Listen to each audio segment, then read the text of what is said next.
for the first that has been made of me. And the contrast was tremendous, and I think that is also part of the mix, too. They set, as I say, a record rating for Russert's show, highest record he's ever had. And as such, they're going to replay it again. Thursday night, 10 o'clock, CNBC, and Saturday and Sunday, 6 and 10 each night, Eastern Time, by popular demand. I mean, they're getting the same question. Can we get a copy of this? Do you make videos available? Is there a transcript? Now, my friends, all you've got to do is watch it, and if you're brave, and if you're courageous, and if you really want to take a chance, you can learn to set the timer on your VCR and try to record it that way. Some of you obviously be traveling over the river and through the woods to a relative's house, a relative that you may not know, in fact, given the way we define families in America today, but many of you are going to be traveling. You know, the Thanksgiving weekend is traditionally one of the heaviest travel weekends of the year. And so some of you may not be home on either Thursday night, Saturday night, or Sunday night when the program is broadcast again. So you may have to put yourself out here and learn how to set the timer and then learn how to record a program while you're not there. But it'll be an amazing achievement if you're able to do that.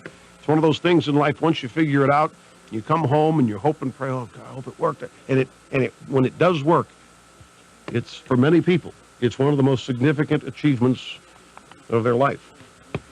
Well, in some cases, that's right, HR, it is like working to walk, or learning to walk. Some people have to work to walk, it's true. Some others have to walk to work. On the program today, we're going to go back and touch on some subjects that came up yesterday.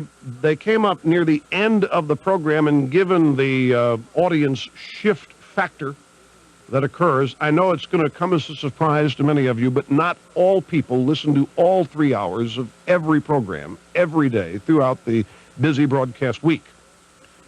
And there were some things we got into in the final hour of the program yesterday. We analyzed a little bit of Bob Livingston and his appearance on Meet the Press Sunday. Lo and behold, what I said yesterday, my analysis of Livingston's appearance is right on the button. The Washington Post lead editorial. If you're not sitting down, you might want to sit down for this. This gives me the heebie-jeebies. Let me just read to you the opening line. House Speaker-designate Bob Livingston had an opportunity Sunday on NBC's Meet the Press to give clear direction to House Republicans on the impeachment question. He waffled, and that is probably a good thing. The Washington Post lead editorial praises Bob Livingston today for waffling on the impeachment question.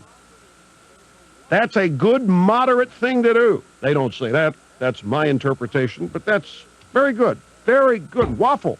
Don't commit. And I said yesterday, after listening to Mr. Livingston, he didn't commit to anything here. Do you think the president lied? I've got to wait for the evidence. It's in. The evidence is in. There's a Star report. There's the Paula Jones deposition. The evidence. I'm going to wait for Henry Hyde and his report. I haven't made up my mind. You think there should be impeachment? I don't know. Washington Post loved it. So we're going to go back and revisit Mr. Livingston's comments and share more from the Washington Post lead editorial for you. What I fear is, see, I think when I went to address the Republican freshman class, 1994, by the way, I've been asked to do that again. I was asked last week, Bill Bennett called, say, hey, the Heritage Foundation wants you to come back and address the incoming freshmen. I said, we have some? He said, yeah. So we have some people, some freshmen that won elections. I said, well, how many people are going to be there? 6? What is it the number of people are going to be listening to whatever things we say? There's more than you think. And it's next week. I don't know for a number of reasons whether I'm going to be able to go, but I hope to be able to. But I said back then, I said, you know, don't seek the favor of the press for 2 reasons. One, you likely won't get praise from the press. And if you do, it's not a good sign. If the press is praising you guys, it's not a good sign. Well, here is the Washington Post praising Mr. Livingston for waffling. And I don't know Bob at all. I've not met him. I just hope that this is not read in the speaker's office with, aha, we're turning the press. This is great. We did good. We get praise from the Washington Post. And I'd be interested in your thoughts on that, too. We'll have a timber update today, ladies and gentlemen. We're going to revisit 2 stories from yesterday because they occurred late in the program. One the level of hate that is rising in this society for SUVs. Not just the owners and drivers of SUVs, but there is a level of hate now for the vehicles themselves, as though they, the cars, have personalities. They are hated.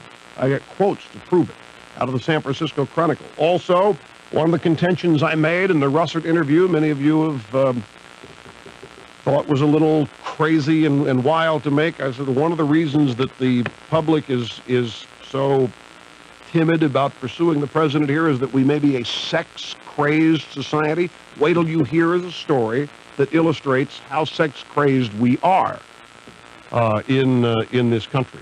There's a lot of stuff out there, too. We're starting today the Mannheim Steamroller Christmas music in the bumper rotation, because here we are, and this is my last day this week.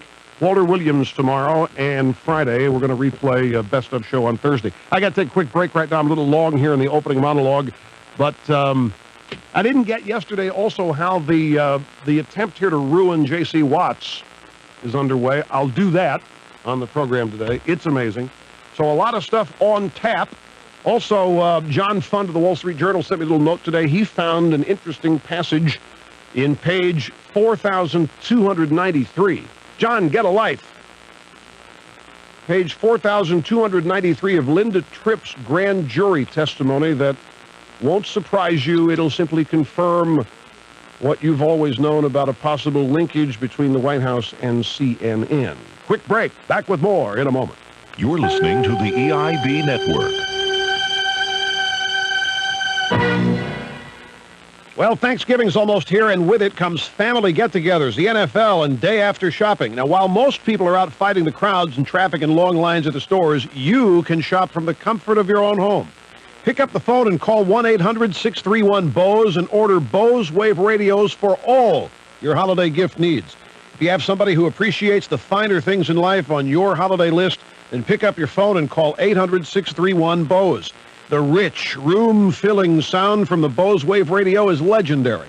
Order a Bose Wave radio in graphite gray or imperial white. When it arrives, you'll be amazed at how compact it is. The remote is the size of a credit card. You can hook up a CD or a cassette player to it, and it has 6 AM and FM presets. Call 800-631-BOZE. Order now, you'll get free shipping. That's a $15 value. You'll also get 6 months to pay for it. Avoid the hassle of holiday shopping. Call 800-631-BOZE to order a Bose Wave radio. Your loved ones will thank you, and you'll thank me. You've listened to me tell you how deadly carbon monoxide can be, and that 8 out of 10 fatal fires happen at home. Yet there are still many homes that aren't as safe as they should be. Well, take action now. Give Kidde home safety products this holiday season and protect your family and friends. Make sure your own home is protected, too. Choose Nighthawk carbon monoxide alarms and Kidde fire extinguishers, smoke alarms, and fire escape ladders. Know you're safe. Trust Kidde home safety products. Willie, get down here. Breakfast is ready. Sorry, honey. Gotta get going. I'll stop by McDonald's. Gosh darn it, no matter how hard I try, I can't seem to keep him home for breakfast. Excuse me, Mrs. Rodham. Who are you? Have you ever tried these? Lefty's whole hog sausage. Why, no, I haven't tried it. What's it made of? What every Democrat loves. 100% pure pork. Sounds great. That's right. Lefty's whole hog sausage is made from the same stuff that the Clinton economic package is made of. Government pork through and through. Willie will love it. Hey, honey, this is great. Can I invite Tom Foley, Ted Kennedy, George, Donna, and Dee Dee over for breakfast tomorrow? Sure, Willie. As long as I'm in charge, there's plenty to go around. See? What did I tell you? You're right. Now, if I could just keep him home at night. Lefty's whole hog sausage. Just look for the label with a suckling pig. Made from what every Democrat loves, 100% pure pork. Lefty's, another fine product from House of Congress. Police Department, Sergeant John speaking. Oh, please come quick. They're holding me hostage. Now, calm down, ma'am. Can you try to describe them? They're brown, ugly, and have antennas. Ma'am? The roaches. Roaches, is that your last name? That's their only name. They're bugs, for goodness sake. Well, you don't need the police. You need Griffin Exterminating. They can wipe out any pest problem you've got. Even a leech? You've got leeches, too. Just one. Ma'am? My brother-in-law. For all your pest problems, call Griffin Exterminating. Whether it's termites, fleas, or roaches, Griffin Exterminating is sure to come to the rescue. Call 735-3928.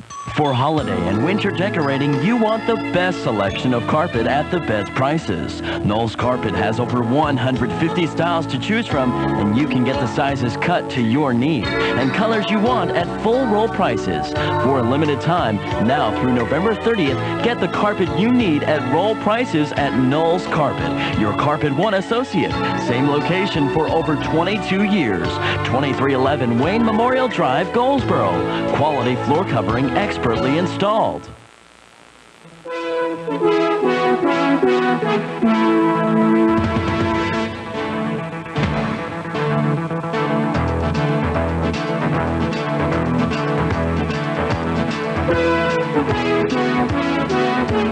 Some of the finest Christmas music you'll ever hear. Mannheim Steamroller. Let it run a little bit here, Eric.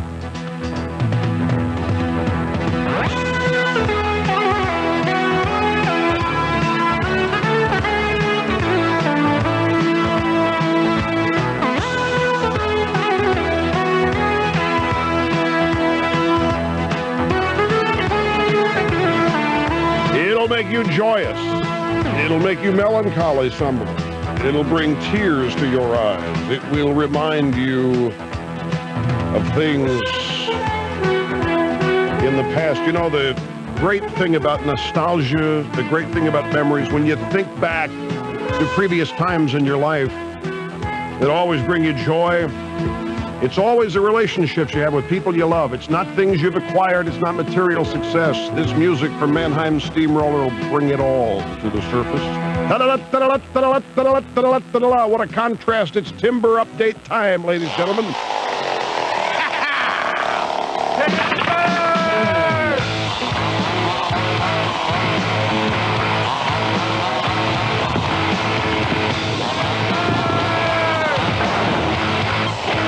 Oh, yeah, you know what I just remembered? We got to do 2 timber updates because I won't have time for both of them. The controversy in New York when people want to put up a condom Christmas tree. They're being told they can't do it.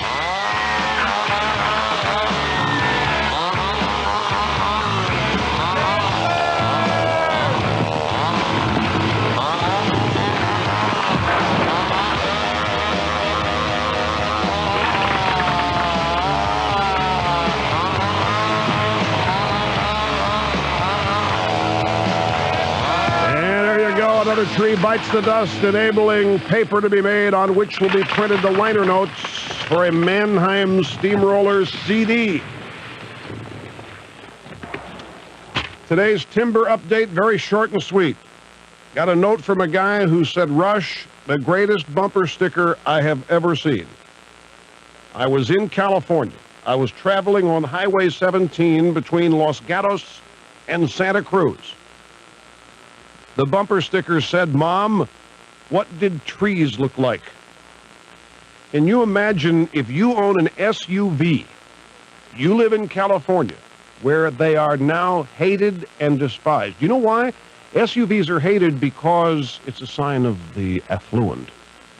People resent SUV owners because they're not outdoor people. You're not driving into the woods. You're not doing work that needs that. You're just a status seeker. That's why they hate you. They make the observation, there's no mud on your tires. If there were, they'd be doubly mad. So you're driving around in your hated SUV, and somebody in their little foreign miniature compact import sees it with a bumper sticker, Mom, what did trees look like? You could ruin their day. Go for it.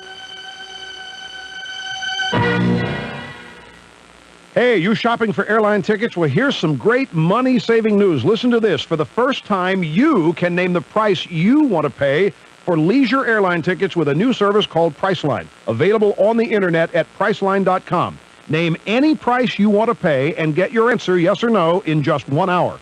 There are no minimum prices. There is no charge to submit a request. Priceline is easy to use. Visit them on the internet at Priceline.com. That's Priceline on the web at Priceline.com. New age educators across the country know that the old school ways of teaching kids the basics through practice, memorization, and hard work are great ways to get your kid to learn things.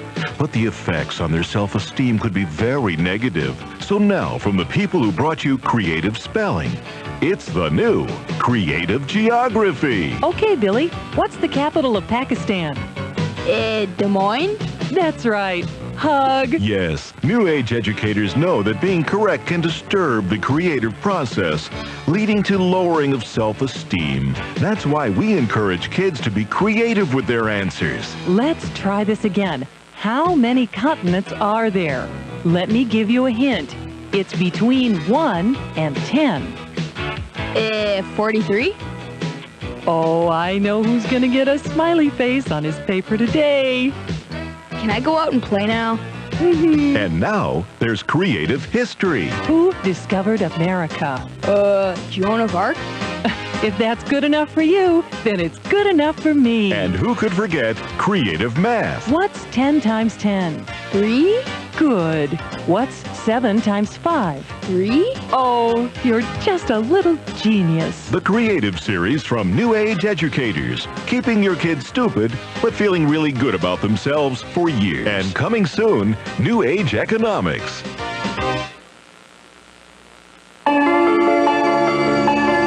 Could America's highest office be infiltrated by a foreign power, jeopardizing national security?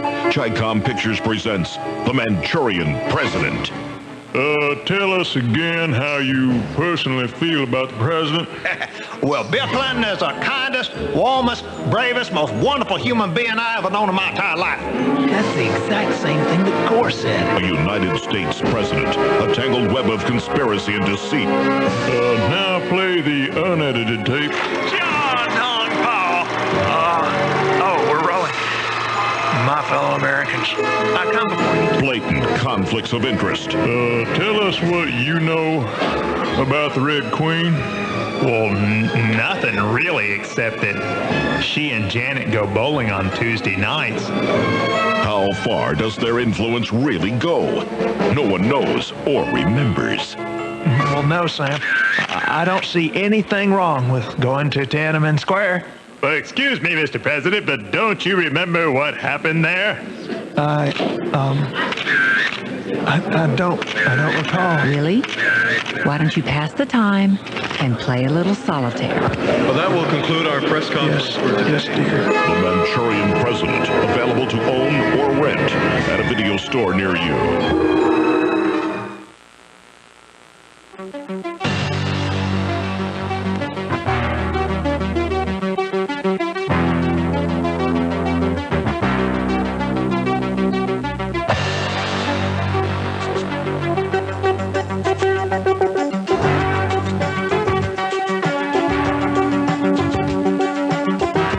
It's the most listened to radio talk show in the United States and has been for 8 years. To some, that's, I guess, a surprise. But fine, if it's new to you, that's great.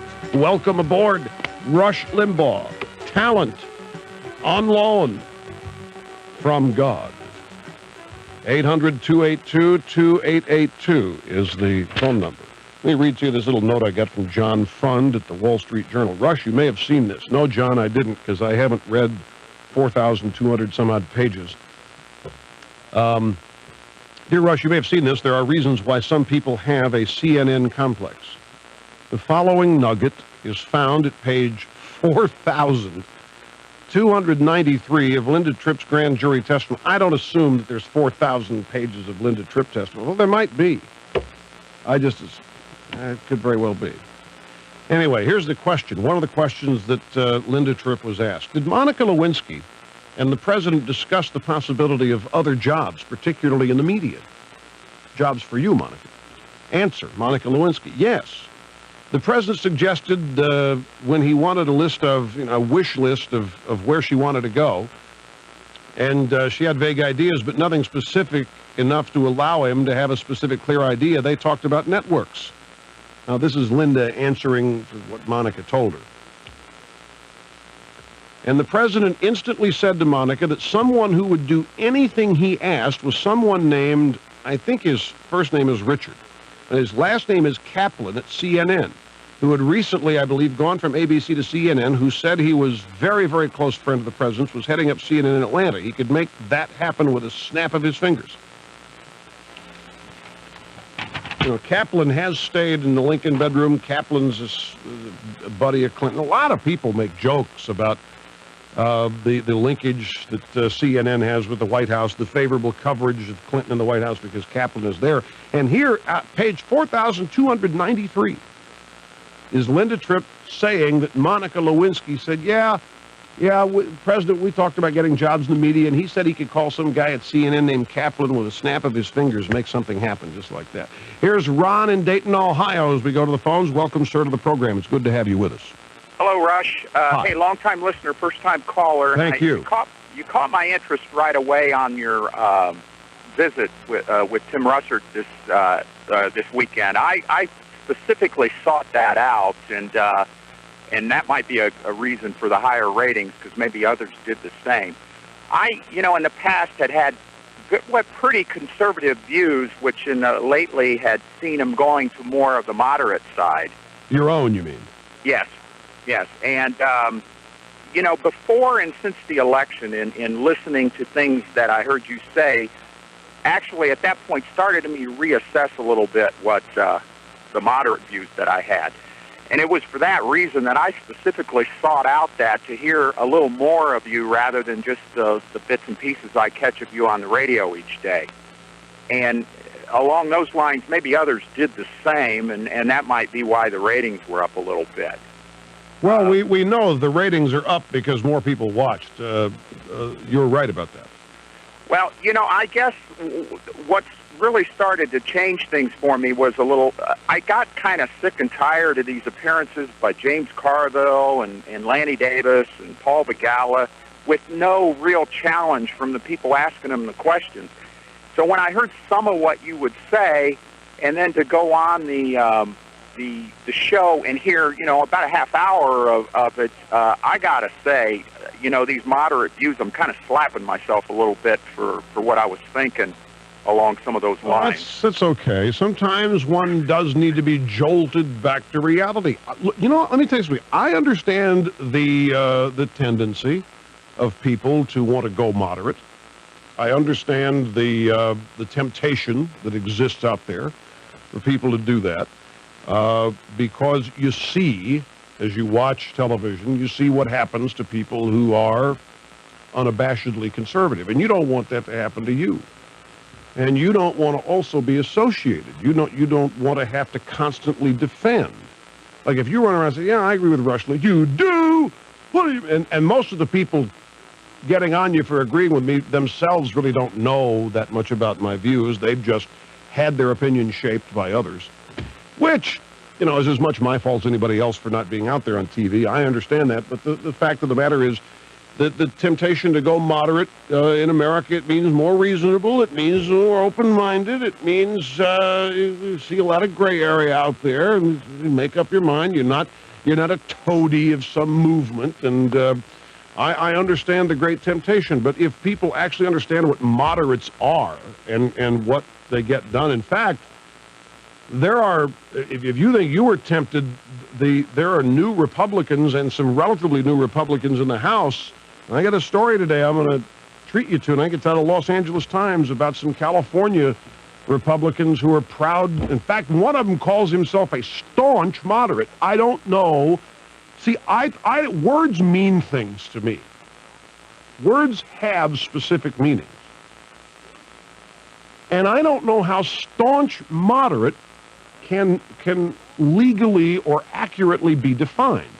Now, it sounds like I'm a staunch moderate, because everybody wants to talk about how great moderate they are, and they want to come up with an adjective which describes them even more forcefully and powerfully. I'm a good moderate. I'm a great moderate.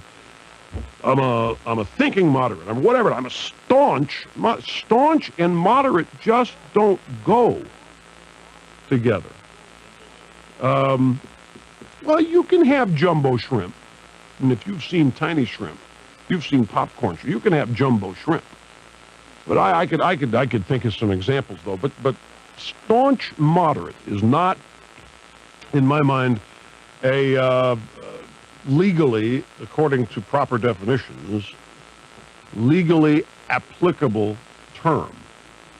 But yet people are going to use it. We got a member of the House who himself now is proud. He's ran a campaign as a staunch moderate. So you wait for the story and you'll understand it. Well, welcome back from the reservation, Ron. Great to have you. Let's go to York, Pennsylvania. This is Peter. Hello, sir. Glad to have you on the EIB network. Thank you, Rush. Glad to be here. You bet. Love you. I missed part of your Tim Russert show because I went right by it. It didn't look like you. I've been fighting the Battle of the Bulge for years, and you have done a wonderful thing. You look absolutely wonderful. Thank you very much. I just wanted to get that out of the way. My disappointment, and I want to know your take on this, is this Janet Reno with this independent counsel that I think she should be appointing on the finances for Gore and the guy who did the financial work for the Democratic Party. Mm-hmm. Do you think she's going to be doing that? No. I mean, she's got, I think today's D-Day on that. Well, I think today is a day for her to do one on, I think, Gore, and then a week from now or so, I heard last night that she'll do another one. Yeah, on the. I wouldn't. You know, one of the points I tried to make, and I do it. Look, I don't want to keep saying one of the points I tried to make on the Russert program because I make the points here every day too. But I did make this point on Russert. I think that there are way too many people still waiting for that big mythical shoe that's going to drop, that's going to sew all this together and finally result in what you want.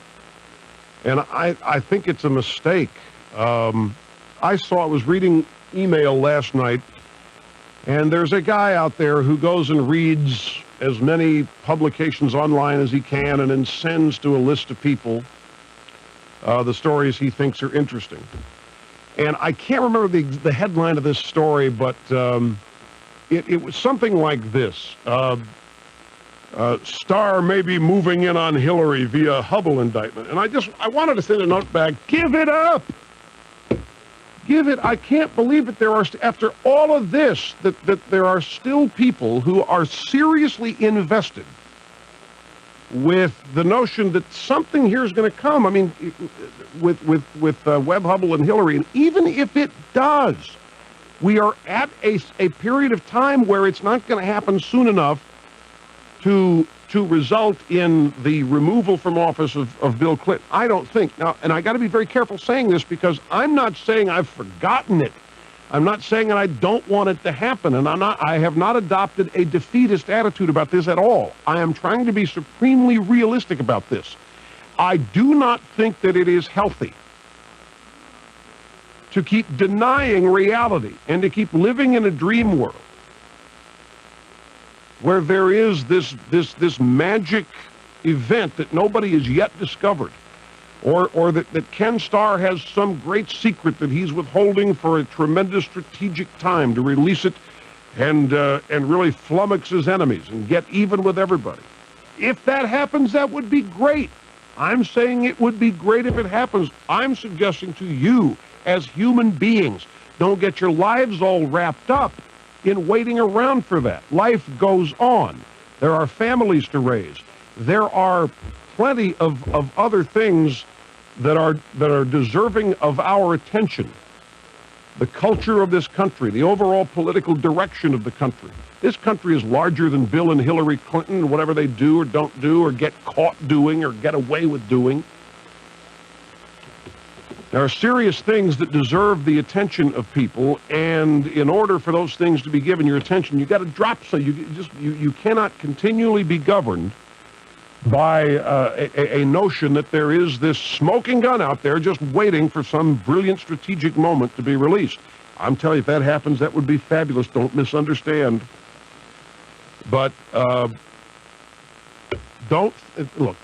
If Janet Reno names an independent counsel, that's great. It'd be fabulous. She ought to do it.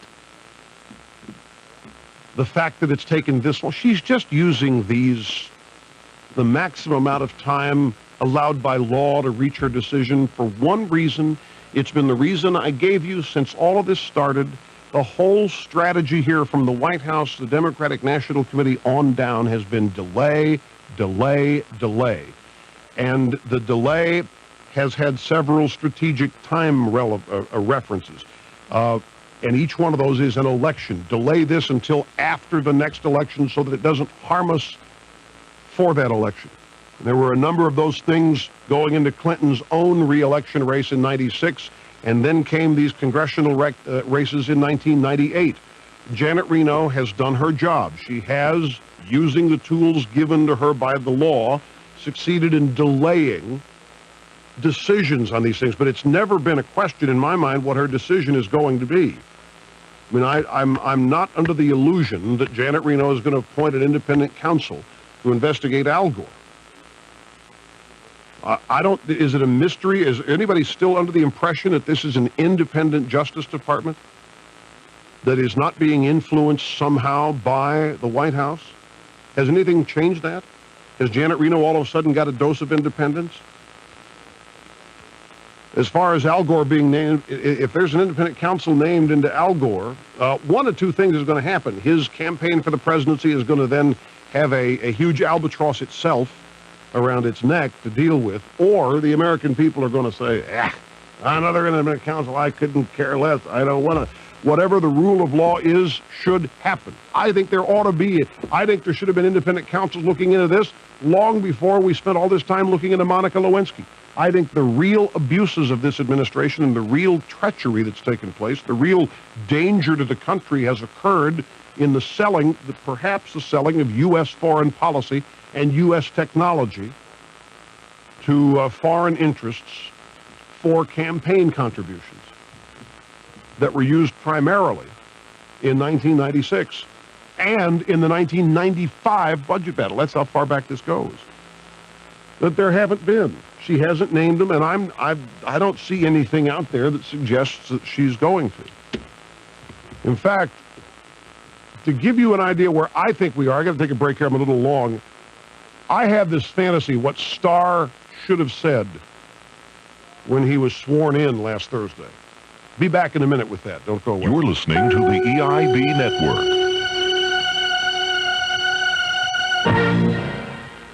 Have you been following the newspaper accounts of how poorly American students read? The word's out. From now on, students with poor reading skills can and will be held back. That's how important reading skills are. Listen, don't let this happen to your son or daughter. Don't let them fail over something that's so fun and easy to correct. You got to get them the phonics game, as I did for my niece. Just let your student play the phonics game. You'll be amazed how quickly you see a jump in reading, spelling, and vocabulary skills. The system even comes with a promise of a full letter grade higher on your student's next report card, or you get your money back. All students progress differently, but don't let poor reading and English skills ruin your child or teenager's future. For your child's sake, order the phonics game today and receive the comprehension game, a $30 value, free with your order. Visit phonicsgame.com or call them. The number is 1-800-243-READ. If you can read, that's R-E-A-D. Otherwise, 800-243-READ. And now, another edition of Behind the Scenes at the Clinton White House.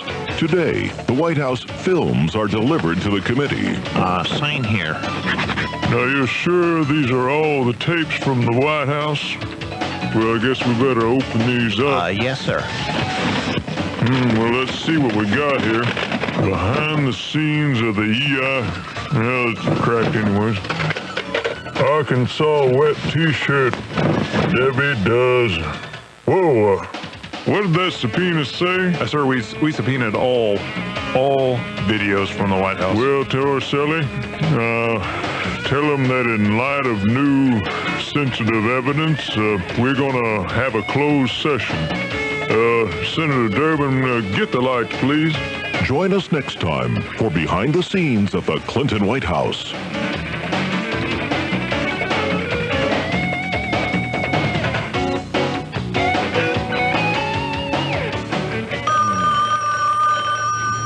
Stand by for an automated message from the Clinton White House Automated Poll Service. Hi, this is Bill Jefferson Clinton.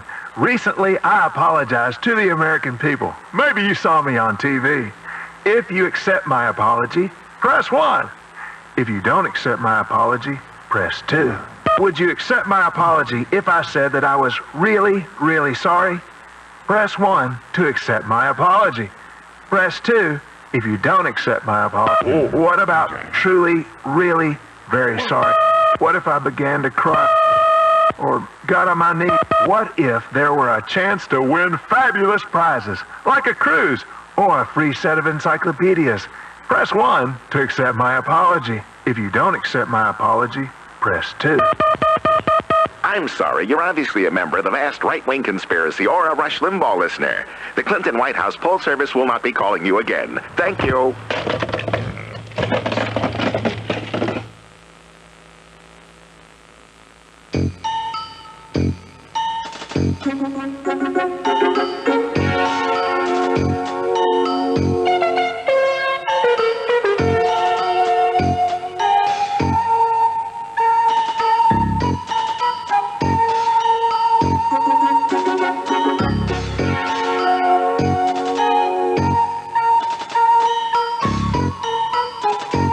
And I'm Steamroller on the Rush Limbaugh program of the EIB network. My fantasy about Judge Starr, ladies and gentlemen, and his taking the oath of office, and it ties in here, Al Gore, rule of law. It doesn't seem to matter. I mean, there's clear violation of campaign finance laws. And Janet Reno says, yeah, I think he did some things wrong, but they weren't illegal. Notice how we split here. Yeah, they were the president himself. What I did was wrong. But it doesn't rise to the level of being really wrong. It was bad, but that's nothing anybody else should be worried about. So Henry Hyde asks Judge Starr to raise his right hand and asks, do you swear to tell the truth, the whole truth, and nothing but the truth, so help you whoever your God is? And Starr, this is my fantasy, would have said, in all due respect,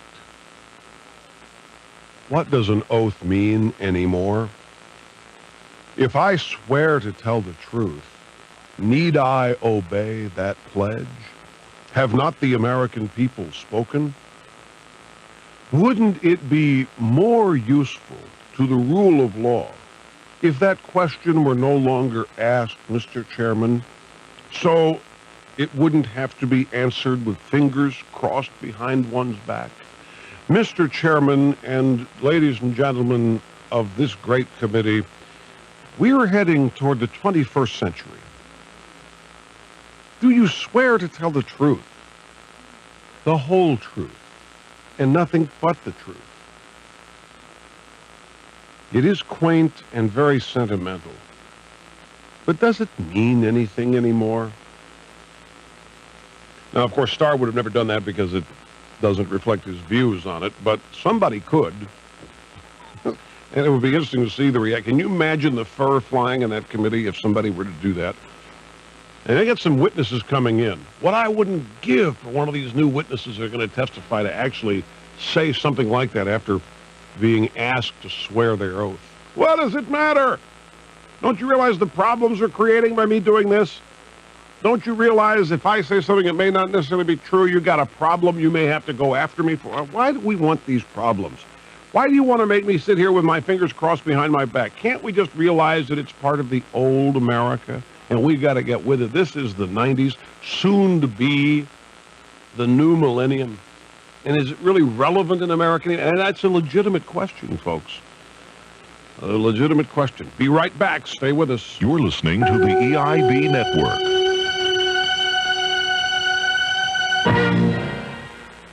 The following ad wasn't tested for effectiveness. It wasn't tested in front of consumers in rooms with two-way mirrors. We don't even mention our name in the first 7 seconds. Oh, by the way, we're Dish Network, digital satellite TV. We didn't feel the need to test this ad because we're about to use a word you can't ignore. Free. I'll pause while you veer your car back onto the highway. Free as in now you can get a complete Dish Network satellite system, including dish and receiver, for the low, low price of nothing, after rebate. You've probably heard the word free used in tandem with car wash or smoked cheese, but we're using it with a digital satellite TV system, with more channels and more movies. We realize this ad isn't entertaining, but we guarantee it'll get the job done. Call us at 1-888-399-DISH. Call 1-888-399-DISH and make this ad effective, impactful, and maybe even efficacious. Dish Network. More TV, less money. Available at Sears and other fine retailers. Free system after $249 rebate. Promotion requires 1 year of programming services agreement. Cancellation penalties apply. Offer for a limited time. All prices and packages subject to change without notice. Sales tax and $49 installation may apply. Hi, I am the president of Bungee Condoms. When I heard that a dangerous mental patient was going to invade the state of Connecticut like a disease invading the body, I knew what we had to do. I called together all the Bungee Condom engineers. We worked day and night on the plans, then retooled our entire Alabaster, Alabama Bungee Condom factory to take care of this problem. And we did it. We have produced the Connecticut Condom. Even as you hear these words, a fleet of helicopters is unrolling the Connecticut Condom over the state. When the invading deviant tries to get through, Connecticut will be protected. Welcome to Connecticut. How nice. I think I can't get through. I keep bouncing back. What's next? We've been approached to design a Washington, D.C. deficit condom to put over our nation's capital so that none of those destructive ideas can escape to endanger the rest of the country. It's our biggest challenge. Once again, Bungee Condoms has come through in the stretch. No matter if you live in the state of Connecticut or a state of lust, you'll have all the protection you need with a Bungee Condom. Hey, we got you covered. Hello, folks. This is Keith Murray for Toyota Goldsboro. Folks, the holiday season is upon us, and here at Keith Murray's Toyota Goldsboro, we're getting excited. During the past year, we've met some of the finest people in the world right here in Wayne County. We're thankful for all these good people and the relationships we've formed. This Friday night, November 27th, we're kicking off our holiday selling season. All cars and trucks, both new and pre-owned, will be drastically reduced for this sale. By Friday night, you'll be sick of turkey. Bring the whole family out. Have free pizza and hot dogs. Joining us will be the Double Q to kick off the celebration. Hey kids, Santa Claus will be here at 6 o'clock. If you have to whine a little, that's okay, and if that doesn't work, whine a lot. They'll give in. Come join us for the festivities this Friday night, November 27th, at Keith Murray's Toyota Goldsboro, where we make dreams come true. Follow the searchlight to Keith Murray's Toyota Goldsboro. It's free food, entertainment, Santa Claus, and great deals at Keith Murray's Toyota Goldsboro this Friday night.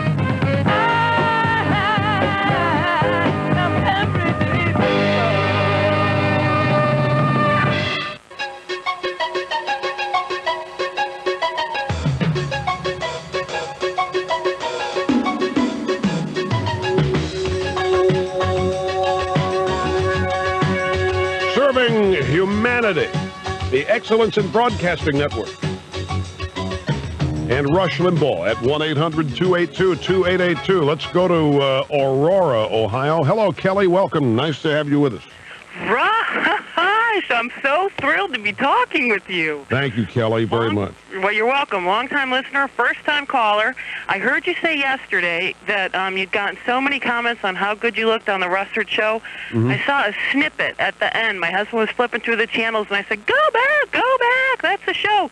And we're going to watch it on Thursday because we missed it. But I saw you for a minute, and you look so great, and no one asked you how you got that way, and you've been losing this weight, and after 2 kids, and let me tell you, I'd like to know how you got that way. What did you do to lose all that weight? What's your secret? I've answered it a couple of times over the course of the past few months when I have, people have asked me about it. And I'm always a little reluctant to go into great detail here because I'm not a doctor and all this is nutrition-oriented, and some people might think that I'm providing some incorrect advice. I don't happen to think that would be the case, but you have to be worried about it.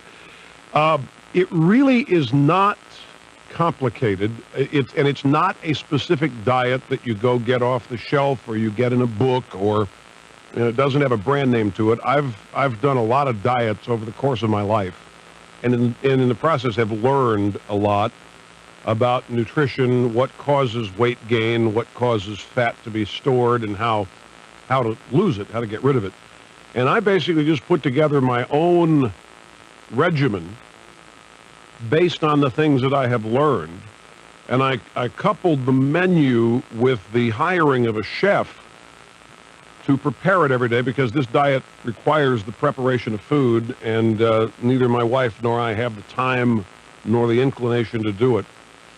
And the chef is key, because when you're not thinking about food, you've got 90% of the battle won. It really is key. I'll explain some of the actual food things that I did and didn't do in a minute here, but I think the main thing is to stop thinking about food. Hi, I'm Dennis Franz. Let's talk. You want to be a serious person in life, or do you just want to be some joker who's taking up valuable space? The choice is up to you. My character on NYPD Blue, Andy Sipowicz, had to make a choice about getting his life together and learning how to be a better human being. He chose to be serious and do the right thing. Well, you can choose right now to be a serious person and do something to help the families who are fighting neuromuscular diseases. Do me a favor. Look in your pocket. Tell me if you got a certified guarantee that says neuromuscular disease will never affect me, my family, or my friends. No. I didn't think so. I don't have one either. None of us do. That's a good reason to help. But another reason is just to let these families know that you think their lives are worth fighting for. They're going to say somebody out there cares in a serious way. Be that somebody and be serious about saving lives. Call your local MDA office now and learn more. First in Wayne County, hear what everybody's talking about. 1150 WGBR Goldsboro. New moves on the impeachment front. Let's get the latest from correspondent Bob Fuss. Judiciary Committee Democrat William Delahunt says he will propose some kind of censure or other punishment short of impeachment for President Clinton. But there's no sign any Republicans on the committee are ready to sign on to that. Even though prospects for passing impeachment in the full House fade by the day, committee Republicans seem determined to force the vote. For now, while the destination is clear, the committee's route remains confusing. They're questioning some witnesses, two connected with Kathleen Willey, behind closed doors, and plan a hearing next week on the seriousness of committing perjury. But there are still no plans to question Monica Lewinsky or other direct witnesses, and no timetable for a vote. The conference board says consumer confidence is up after 4 straight down months. The stock market is on the downside a day after the Dow roared into record territory, and it's not just talk now. America Online is merging with Netscape. I'm Nick Young. There are many suspects, he said, removing his pipe, but only one murderer, and that murderer is... Mr. Fiddlesticks, the bumbly, tumbly teddy bear who dropped his pot of yummy honey. Fracturing the left tibia in 3 places. Further x-rays... From mysteries to medicine, BarnesandNoble.com has all the books you want online with fast delivery and deep discounts. BarnesandNoble.com, AOL keyword BN. If we don't have your book, nobody does. At Headline News, it's all about time. Here's today's top stories. Now the network that fits your schedule wants to give you time. At 15 past, time for business and consumer news. You could win a relaxing coastal tour from Best Buy and Headline News. It's 20 past. Here's the latest in sports. Look for details at Best Buy or visit CNN.com. Headline News. A whole day's news every half hour. No purchase necessary. Call 1-800-208-7103 for official rules and mail entry details. The string has come to an end. The conference board says its consumer confidence index is up after 4 months on the negative side. The board's Lynn Franco. Usually takes consumers kind of a few months, and then they kind of weather the storm and pretty much continue on the course. And the economy still remains strong, so really it's just an indication that the good times are not over yet. And Franco says the signs point to a very happy holiday season for the nation's retailers. Western Washington has been hammered by the first major storm of the season. One woman was electrocuted by a downed power line. Trees have been uprooted, and electricity is out to hundreds of thousands of customers. Reporter Steve Knight says it got pretty hairy at times. The car ferries kept running. But I got to tell you, on the short little 15-minute ride between Mukilteo and here on Whidbey Island, the seas were about 4 or 5 feet, and we were standing on the deck, and we were getting tossed around. Had to hang on, otherwise you'd lose your balance completely. A U.S. district judge has struck down Florida's 1997 law banning certain late-term abortions. The judge says it is unconstitutionally broad and cannot be enforced.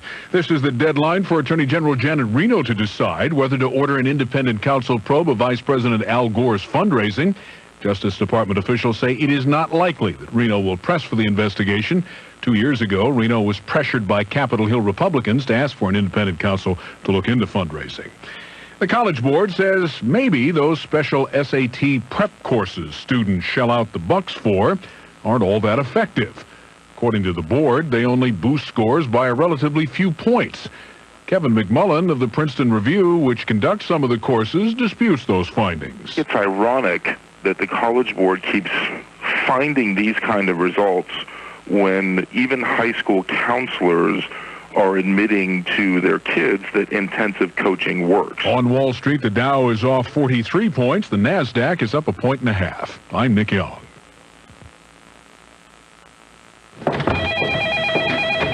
Say you ran a small business. I don't. My small business runs me.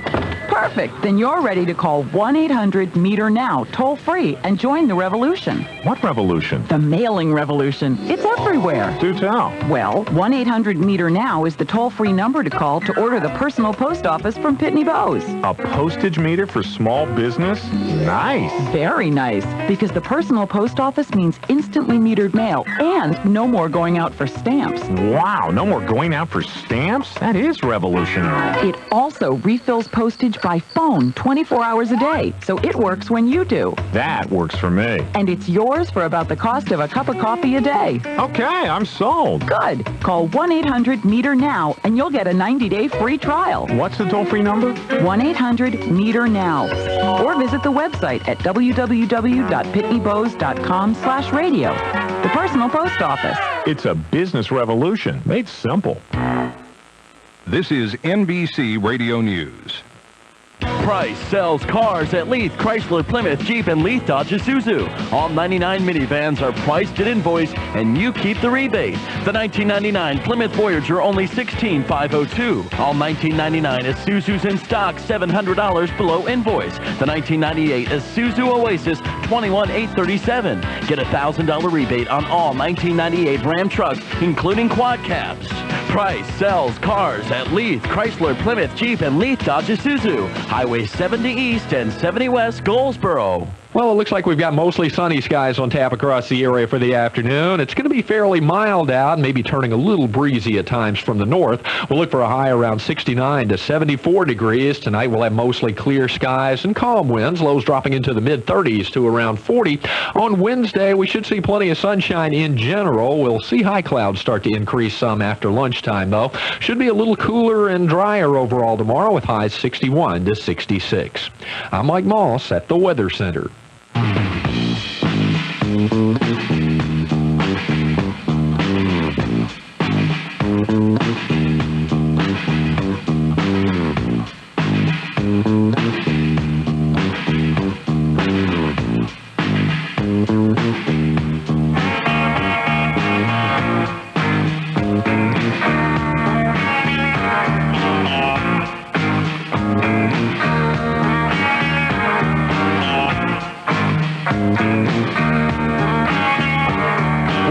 We got another hour of broadcast excellence straight ahead. This is my final day this week. Walter Williams will be working on Wednesday and Friday. We'll have a best of show on Thursday of this week.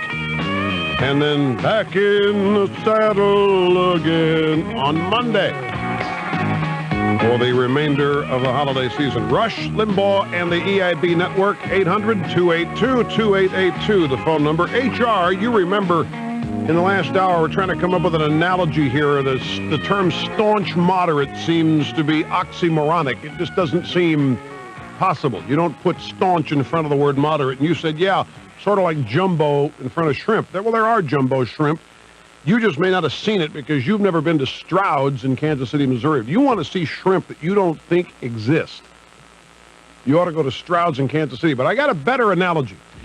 Calling somebody a staunch moderate is no different than going into a clothing store and saying you want an extra medium T-shirt.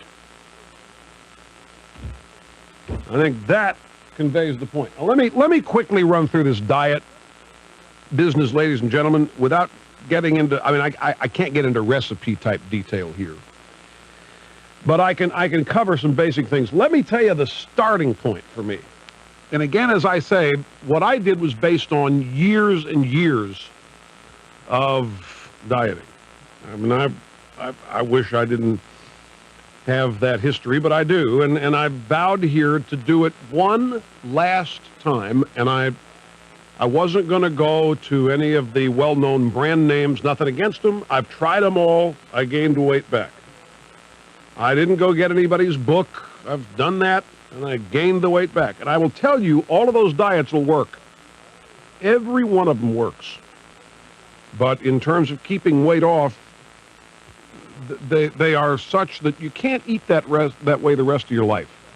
There are a number of them. And I don't want to condemn any of them here. Some of you may be on them now and like them, and last thing I want to do is disappoint anybody, but I'm just telling you that all of the diets that are out there work in terms of losing weight. What I wanted to do, therefore, was to do two things. I wanted to couple an eating regimen that would satisfy me nutritionally and psychologically, as well as allow me to keep the weight off that I lost.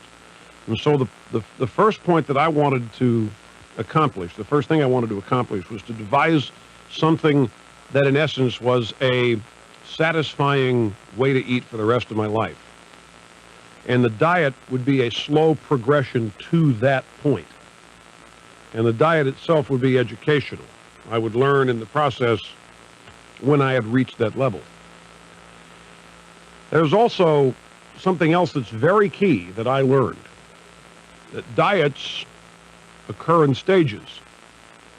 You have to, at the beginning of any diet, start what I suggest be called drastically. In other words, you'll end up the tail end of your diet where you're still losing maybe 5 pounds a month or 2 pounds a month. You'll be able to do that by eating and drinking some things that you can't do when you start. You have to shock your metabolism. You have to purge the system of the things that are, for lack of a better word, poison. For example, I have never in my life, myself, nor do I know anybody, who has lost weight eating sugar and drinking adult beverages. For some, that is too brutal a reality to deal with. But if you're serious about this, it's just one of the many things you got to face. Nobody loses weight eating candy, and nobody loses weight drinking. I don't care whether it's light beer, low alcohol content wine, it just doesn't happen. Now, later on, after you've established and gotten your metabolism into the fat-burning mode, there are things that you can do that are not, if you do it in moderation, are not going to blow it up sky high, but you'll never succeed in getting started doing it. So my basic regimen was low fat. I've tried a low carb, the high protein, and that works very fast, by the way. Getting rid of carbohydrates, especially if you're not physically active, works extremely well. The thing I always found with that diet is that you cannot go through your life not eating carbohydrates. You have to have them. I mean, they're in vegetables, for crying out loud. And when I found that a diet that severely restricts carbos, when you start adding them back, your body says, aha, you've been starving me of this. Well, you're probably going to try this again, so I'm going to store this. And the minute you start adding carbs, man, I have never gained weight faster, regained faster than after I quit the low carbohydrate diet. So I combined a low fat regimen, and at the beginning, it was as close to zero as I could get for the first 3 weeks to a month, and a moderately low carbohydrate diet. I refuse to give up vegetables. I'm just not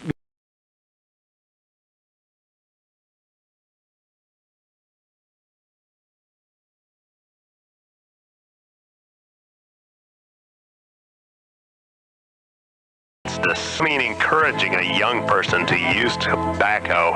How could you? Be with us next time for another edition of Behind the Scenes at the Clinton White House.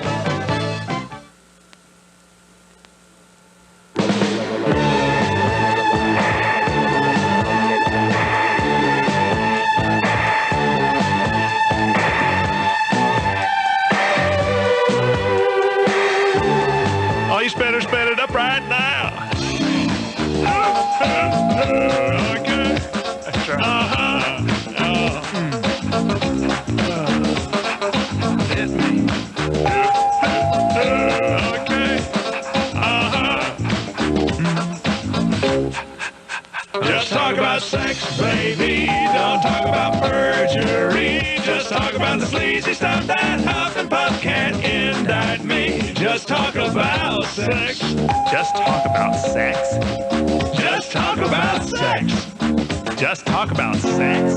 Okay. Just talk about sex right now for the folks at home or in the DC crowd. It keeps your ratings up anyhow. I decoy a boy to make void the truth. So shout sex stories from the roof. Now you gotta keep sex on the radio and TV shows, cause with me, anything goes. Gotta hide how it is so they won't see how it was. And you know why.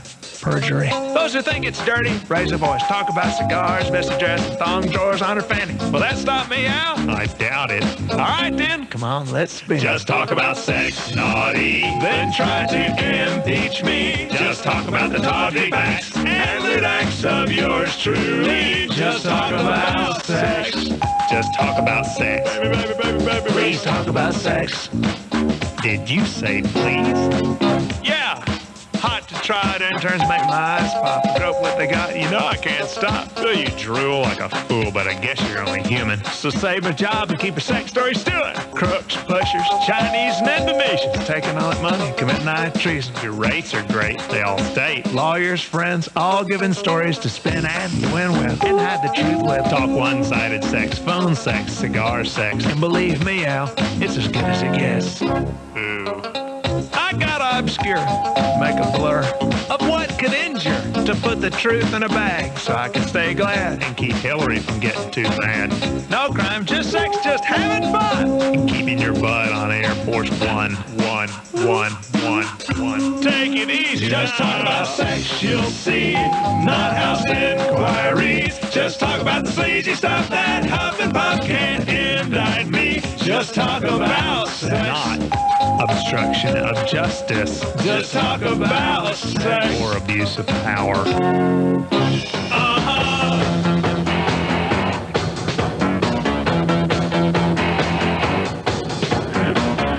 And welcome back. You have Paul Shanklin and Devo. That's a combination you don't often get on the radio. Welcome back to the Rush Limbaugh program.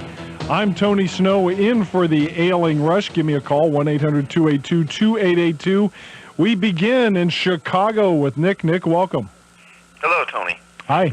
Hi. Yes, Tony, correct me if I'm wrong in recounting these instances, but there are enough grounds for impeachment as far as I'm concerned. Now, the president was lobbying Congress, as you had mentioned, a member of Congress, a Republican senior member, for allocating more troops to Bosnia while he was getting oral sex during a pizza party. Is that correct? I'm not sure the pizza party is correct. There was one of the instances, I think the first romantic interlude between the president and Ms. Lewinsky occurred when she offered to bring him pizza. But I think you're probably combining a couple of episodes. But he actually had two conversations, one with the Democrat, one with the Republican on Bosnia, during, let us say, his attachment to, in his testimony before the grand jury, he said that he wasn't actually having sex with a person, but merely with a pair of lips. Oh, I see.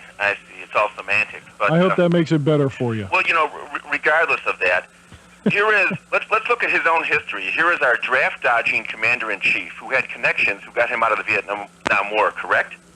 Actually, no, he misled the draft board. It was connections played a small role in it, but what he ended up doing was getting, I think, an ROTC designation when he promised, he had some sort of letter that he sent to Colonel Eugene Holmes, but I'm not sure how big a role. I think deception probably played a bigger role than connections. Well, he weaseled his way out, essentially, didn't he? Correct. Okay. He never came clean about that. So you would think a man with that kind of history would be a little more sensitive to American soldiers put in harm's way. But apparently he's not.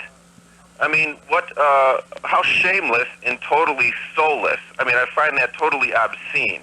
How could any soldier, American soldier, serve this draft-dodging commander-in-chief in good conscience? Well, Nick, this may be one of the reasons why the military has seen fit to inform all of its charges of long-standing regulations that say you shouldn't badmouth the commander-in-chief, because there have been a number of cases in which either active or retired military officers have written letters into, various armed forces publications trashing the president's behavior.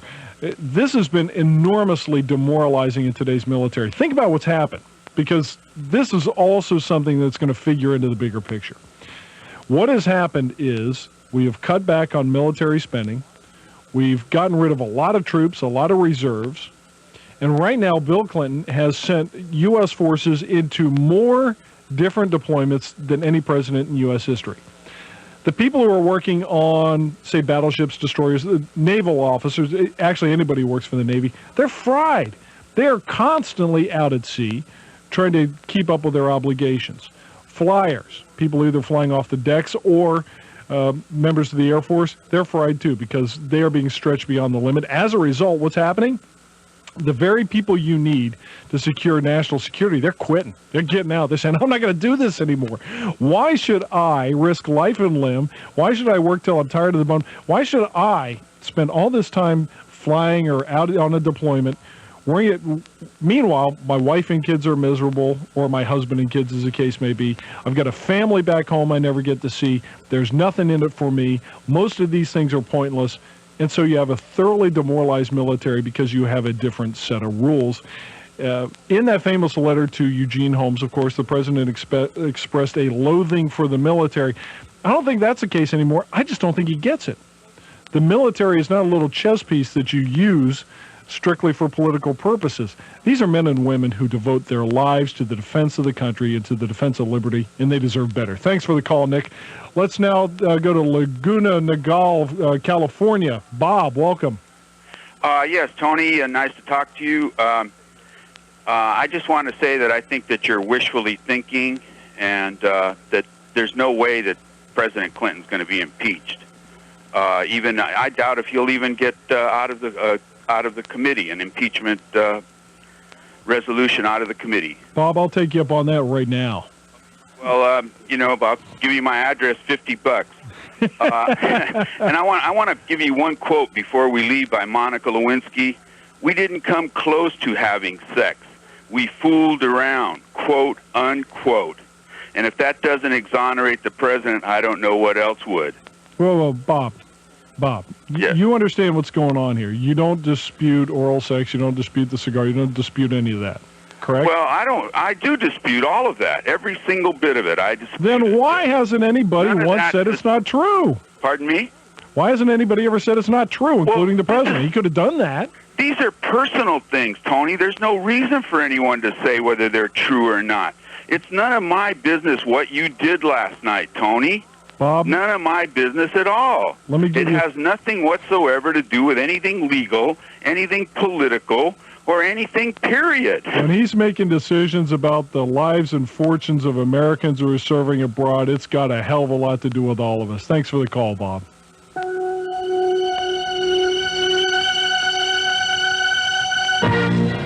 Hey, you shopping for airline tickets? Well, here's some great money-saving news. Listen to this. For the first time, you can name the price you want to pay for leisure airline tickets with a new service called Priceline, available on the internet at Priceline.com. Name any price you want to pay and get your answer, yes or no, in just 1 hour. There are no minimum prices. There is no charge to submit a request. Priceline is easy to use. Visit them on the internet at Priceline.com. That's Priceline on the web at Priceline.com.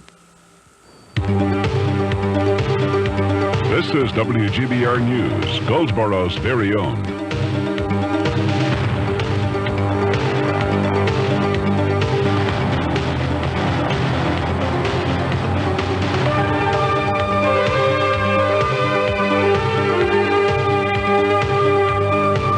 It's time for a look at local news. I'm Thomas Vick on 1150 WGBR. A time of honor this Saturday as Congressman Walter B. Jones Jr. comes to Goldsboro to present 3 students' congressional awards. On the list of recipients, Eric Dale, a 17-year-old senior at Stevendale Memorial Academy. He'll get the Bronze Congressional Award for mowing lawns for senior citizens through the Council on Aging in Goldsboro.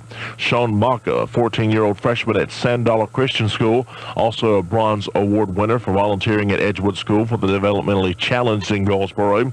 Virginia Maka, a 15-year-old sophomore at Sandala Christian School, a Silver Congressional Award winner for volunteering at Emily's Ark, a wildlife refuge in Pikeville. The Congressional Award is a voluntary individual non-competitive program open to any young person ages 14 through 23. A new crown for Goldsboro's Tara Johnson. She's now Miss Wayne County USA. Kelly Frizzell, chosen as Teen Miss Wayne County USA. The pageant was held Saturday night in the Goldsboro High School auditorium. Wayne County farmers have until tomorrow to return their ballots to the local Consolidated Farm Service office to elect Farm Service Agency committees. Director Rick Tharrington says in Wayne County this year, elections are being held in local administrative area number 1, which consists of Stony Creek, Sawston, New Hope, and Indian Springs. A county committee representative will be elected to serve a 3-year term for that area. Tharrington says the county committee system is a very important part of the FSA because it allows for policy and decisions that affect the farmer to be made at the ground level by people who know and understand the needs of the area. All ballots must be stamped and postmarked or returned to the county office no later than tomorrow. Ballots will be counted at the Wayne County FSA office December 9th. Voters are reminded to vote for only one person and to sign the return address label in order for their vote to be counted. The candidates this year: Carl Best of Sawston Road, Peggy Parks, MES Church Road, Bruce Coley of Winslow Circle, Goldsboro, and Elton Smith of Smith Farm Road. That's a look at local news. I'm Thomas Vick on 1150 WGBR.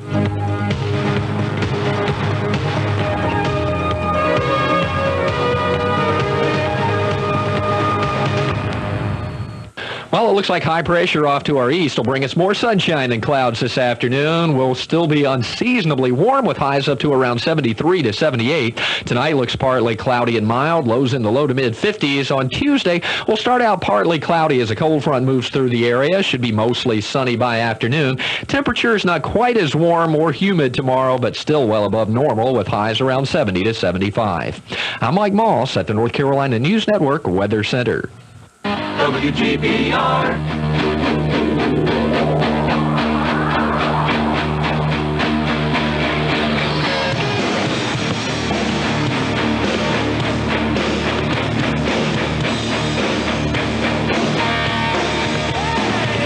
Welcome back. It's the Rush Limbaugh program. I'm Tony Snow, in for the ailing Rush. He'll be back when he's healthier.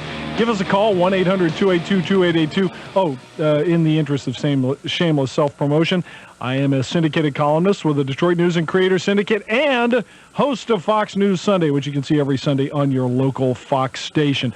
Now, before the break, we were talking with Bob, and I shouldn't have cut him off. That's my bad. But he raised an interesting point. He doesn't think impeachment is going to happen. He doesn't think the House Judiciary Committee is going to vote for it. He doesn't think the House is going to vote for it. Here's why I think things are different right now. Why they're completely different than they were just 3 or 4 days ago. When the president sent back his 81 answers and basically just absolutely raised obfuscation even to a new art form for this guy, where he gave plainly disingenuous answers. He said he didn't lie, he misled. He said he didn't have sex because he didn't use his hands. He didn't have sex with a person, he had sex with a pair of lips. All of that weird stuff, all of those tortured locutions, all of those bizarre bendings of the English language even made Democrats say to themselves, oh man, this is warped. And I can tell you, a lot of Democrats are, I mentioned this before, they're seeing it behind closed doors. They are thoroughly appalled by this. But what the president did is he forced everybody's hand. He said to the House Judiciary Committee and all these Republicans who've been saying, please, Mr. President, give us a reason to forgive. Give us a reason to let you off the hook. Give us a loophole so we can wriggle out. He said, no way, pals. I am going to force you all to make votes that you're going to hate to make. I'm going to force you all to vote yes or no on lying, on perjury, on obstruction of justice, abuse of power. I'm gonna force you to vote on each and every one of those things. Well, a funny thing has happened. A lot of formerly uncourageous Republicans have said, well, okay, then we're going to vote for it. You give us no choice, we're going to vote for it. And I think you're going to find in coming days there are going to be a number of Democrats who step out there. Jim Moran, Democrat of Virginia. Moran's been on my show a couple of times. He's been on some others. The guy's been absolutely outspoken on this. He says it is wrong. It's impeachable. Forget all of the sort of pettifogging arguments about what constitutes impeachable behavior. You can look as far and as wide as you like, and you will never find a crystal clear definition of what impeachment is. Why? Because the Founding Fathers knew that there was no way to define to categorize all of the varieties of human sin, and they figured that they might leave it up to the judgment of Congress. The other argument that's popular is, well, the American people. Open arms, give me a break. If Congress decided to impeach Bill Clinton, do you really think that there'd be a march on Washington? All everybody wants is for this to be over. It's embarrassing, it's tacky, it's ugly. That's what they want. That's what we all want. But whether it ends up in impeachment and removal or a hand slap, nobody much cares about that. It now is up to Congress to decide whether principle matters. That's what all of this is about right now. It's not about whether you're looking for some sort of precise thing in the legal code. Is it sufficiently improper? Is it a sufficient affront to our sensibilities for a president to have behaved in this way? And by the way, this is not isolated. I'm going to talk about this later. We have a long series of troubling scandals in this administration that have to do with campaign finance and foreign policy and other abuses of power that indicate to a lot of people that you just don't want this kind of person in the White House. That's the whole question. Do you or do you not want this man to serve as an example for the ages? So, with that in mind, let us get back now to the phones. We're going to go to Fairfax, Virginia. John, you're on the air. Welcome. Hi, Tony. I'm a retired Air Force lieutenant colonel, and I'd like to respond to the fellow you had on a few minutes ago who said that it was a private affair and meant nothing. He was absolutely right, and he was totally wrong. If he had kept the affair private, that would have been okay because no one would know about it. But once it entered into the court of law, and Mr. Clinton lied to the court and then subsequently lied to the grand jury and in between lied to the American public, it's no longer a private affair, and the issue is no longer really sex. The issue is law, and that's where the perjury comes in. And when he used his staff by lying to them to continue the story, that's obstruction of justice, and it's suborning perjury on the part of his people. And if he continues on to use the resources of the government, that's abusing the power of his office, which he did for an extended period. I don't see what's so difficult about this. In the military, if people had affairs and it was quiet and on the side and no one knew about it, it wasn't an issue. But as in the Kelly Flynn case, when it became a matter of morale, order, and discipline, which it is now in the military with Mr. Clinton, then it's no longer a private affair, and it's an issue that has to be dealt with. Well, and John, as you know, there are general officers in the Army and Air Force and flag officers in the Navy, all of whom have been removed from service because they've had extramarital affairs. Even in the case of John Ralston, who was denied a promotion, one that went back a dozen years. Oh, yes, absolutely. The other part of the military thing is the abuse that the Clinton administration has heaped upon it. A lot of people are looking at the military and saying the issue is pay, but it's not pay. It's the operational tempo. We're not at war. We're not in a state of national emergency. Okay, John, let me describe operational tempo. I talked a little bit about this in the last segment, but describe to people what it is and what it means, and especially from the viewpoint of a flyer, because that's where the shortage is becoming particularly acute. Okay, I'll give you one example. A-10 units, which are frequently deployed to the Middle East in response to Saddam's antics. There aren't that many A-10 units in the active Air Force, and there aren't that many in the Reserve and the Guard. And the problem there is that these people are being deployed on an almost continuous basis. They're gone for 3 months or 6 months. They're home for a month or two. They're deployed again. It puts a lot of stress on the family life. It puts a lot of stress on the flyers in two ways. First, they're separated from their families and they're boring holes in the sky out there. Secondly, they're not keeping their training up because they can't train over there. The ranges to practice the bombing techniques and other things are not there. And so the operational tempo is how fast you're moving your troops and how fast you're moving your units and your aircraft and your ships and how much you're demanding of them on a quasi-wartime footing. And that's just becoming tremendous. The other piece of that equation is that in reality, we no longer have the Guard and Reserve forces that we used to have. Because a lot of the missions that are being done now by the active force, particularly in the Air Force, are being done by Guard and Reserve units that are being called up to fill these gaps. So you have everybody being stressed tremendously. And the people are saying, why should we be deployed all over the place when we're not at war with anyone? And then when we get deployed, we don't do the mission that we were sent there to do anyway. And it's kind of frustrating, and the people have walked. That's right. Okay, John, thank you so much for that analysis and for the great call. Again, this goes back to a point I was mentioning before. No experience with the military. I don't want to mislead you guys. I haven't been in the military, but my dad was for 30 years, and it's something that he always looked upon with great pride. And you understand that you have to take into account the feelings and the experiences of the people who do this. This is not glamour duty. This is something that people do because they love the idea of national service. They love the idea of military service, and they're going to sacrifice money. They're going to sacrifice home time.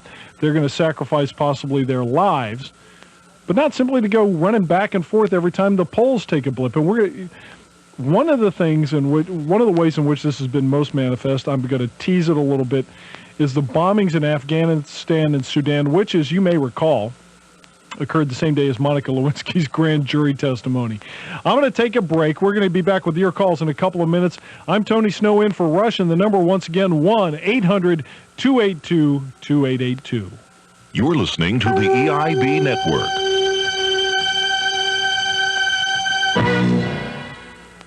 Have you been following the newspaper accounts of how poorly American students read? The word's out. From now on, students with poor reading skills can and will be held back. That's how important reading skills are. Listen, don't let this happen to your son or daughter. Don't let them fail over something that's so fun and easy to correct. You got to get them the phonics game, as I did for my niece. Just let your student play the phonics game. You'll be amazed how quickly you see a jump in reading, spelling, and vocabulary skills. The system even comes with a promise of a full letter grade higher on your student's next report card, or you get your money back. All students progress differently, but don't let poor reading and English skills ruin your child or teenager's future. For your child's sake, order the phonics game today and receive the comprehension game, a $30 value, free with your order. Visit phonicsgame.com or call them. The number is 1-800-243-READ. If you can read, that's R-E-A-D. Otherwise, 800-243-READ.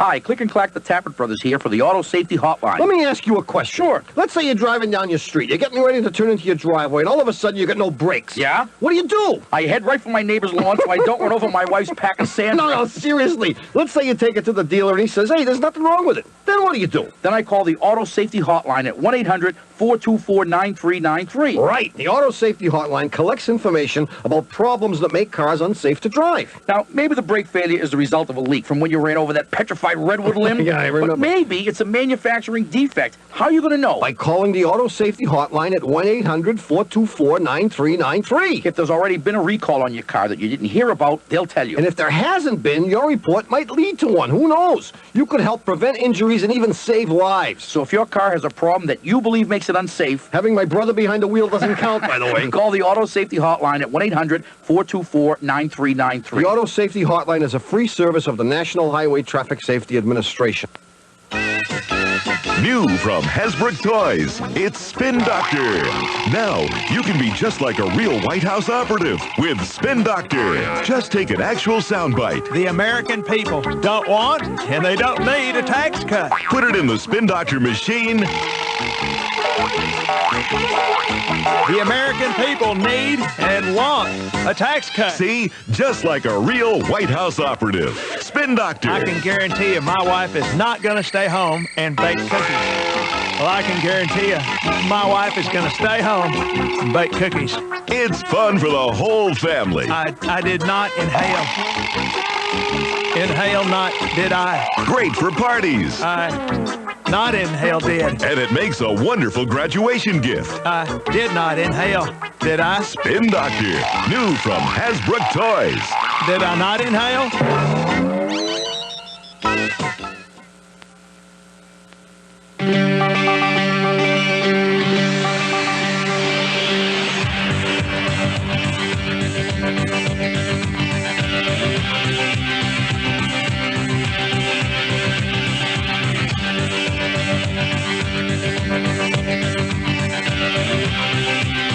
We are back, and we go to Los Angeles. Ned awaits. Ned, welcome to the Rush Limbaugh program, and thanks for calling. Hey, Tony, it's great to talk to you. You, Rush, and Britt Hume are my heroes.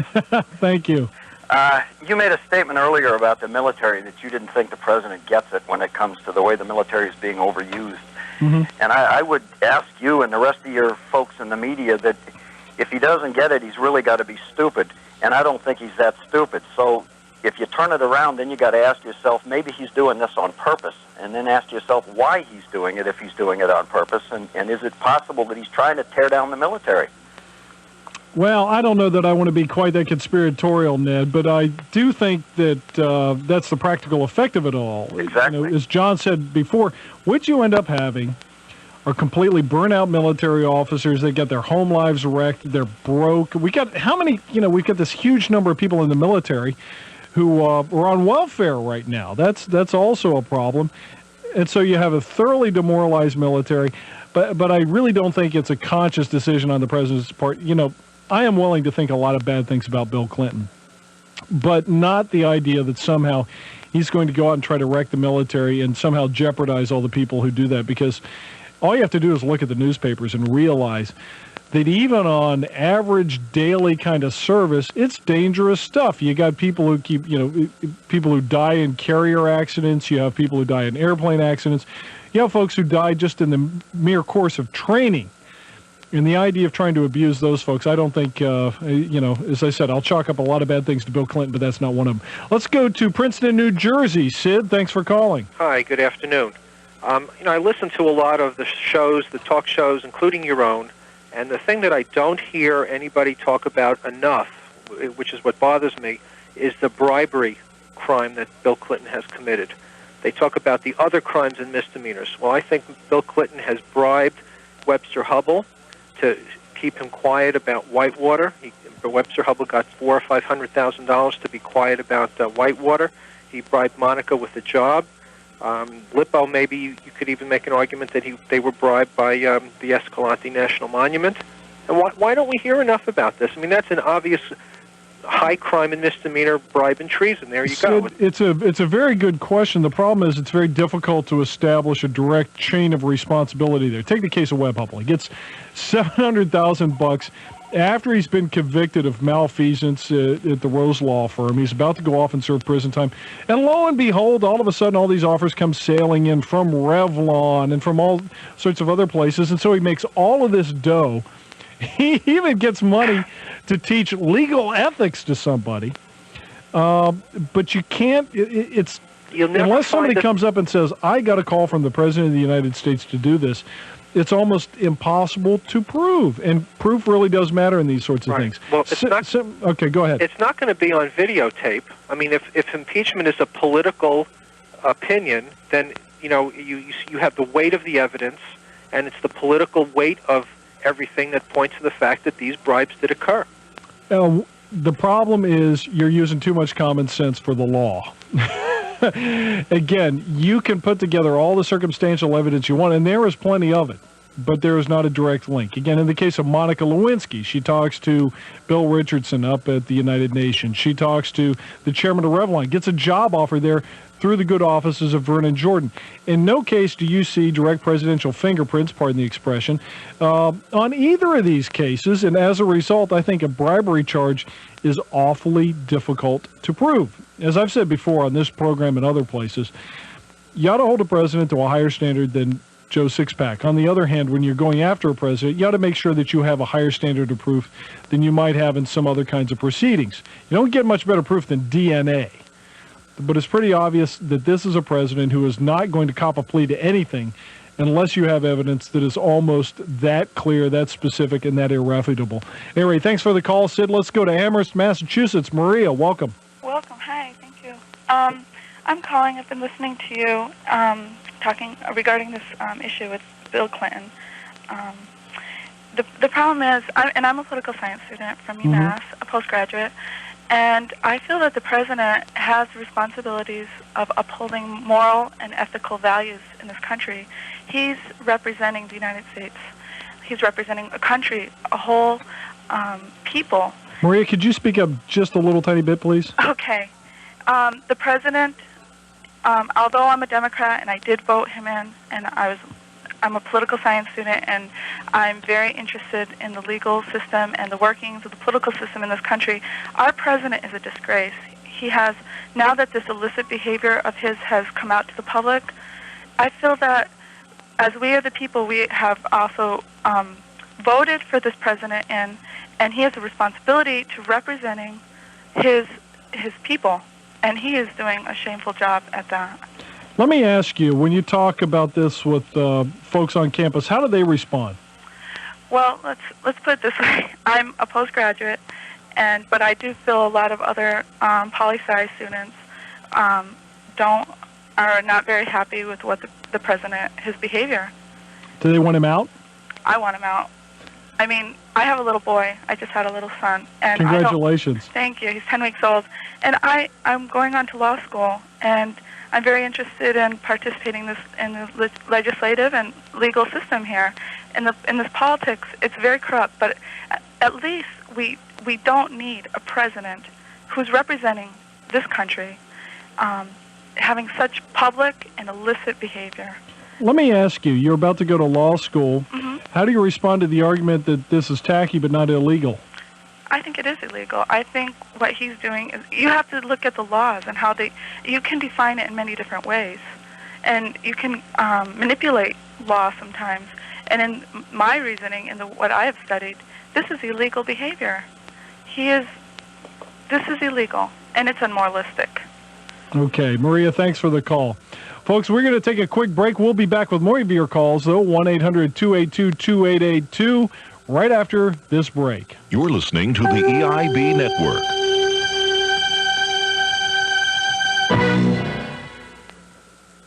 The following ad wasn't tested for effectiveness. It wasn't tested in front of consumers in rooms with two-way mirrors.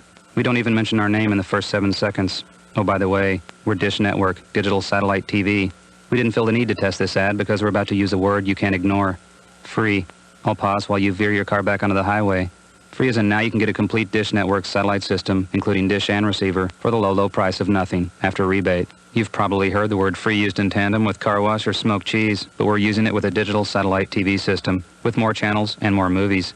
We realize this ad isn't entertaining, but we guarantee it'll get the job done. Call us at 1-888-399-DISH. Call 1-888-399-DISH and make this ad effective, impactful, and maybe even efficacious.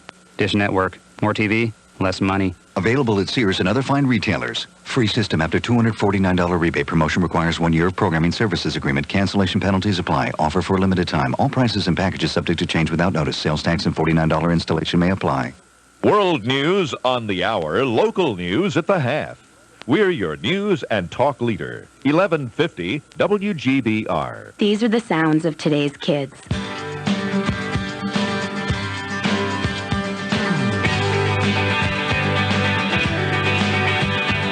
And these are the voices of today's kids. Don't underestimate me. I can work harder in school. Give me a problem that's hard to solve. Give me tougher work. Give me tougher books. When I solve a tough problem, I'm on top of the world. Surprised?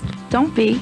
74% of kids say school should only pass them to the next grade when they've learned what's expected of them. I'm not afraid to fail. If I make a mistake, I'll do better next time. 75% of kids say they'd study harder if their schools gave them tougher tests. The fact is, almost all kids want to be challenged in school. So listen to the voices of kids today. Challenge me. Challenge me. Challenge me.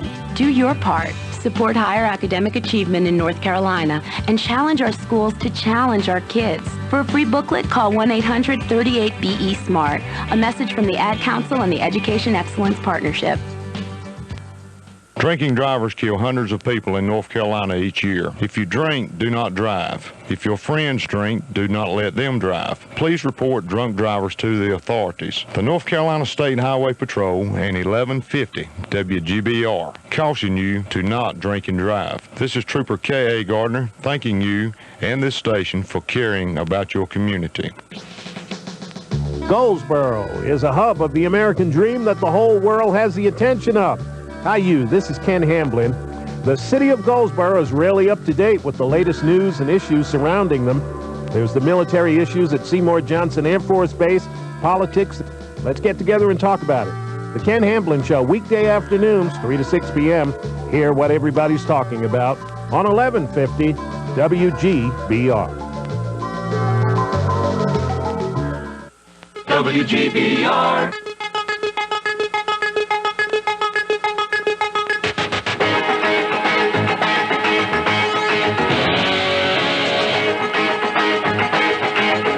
Welcome back. You're listening to the most influential radio program on the face of the earth, the Rush Limbaugh program.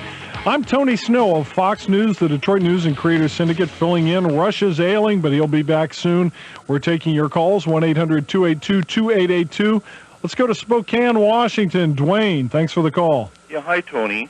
Listen, I've got to get right to the point here. I'm just appalled at what I just heard that Lieutenant Colonel call in and say.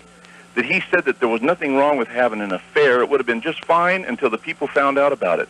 My daughter, who's 16 years old, comes to me and says, there's nothing wrong, Dad, with what I'm doing. The only problem is whenever you find out about it.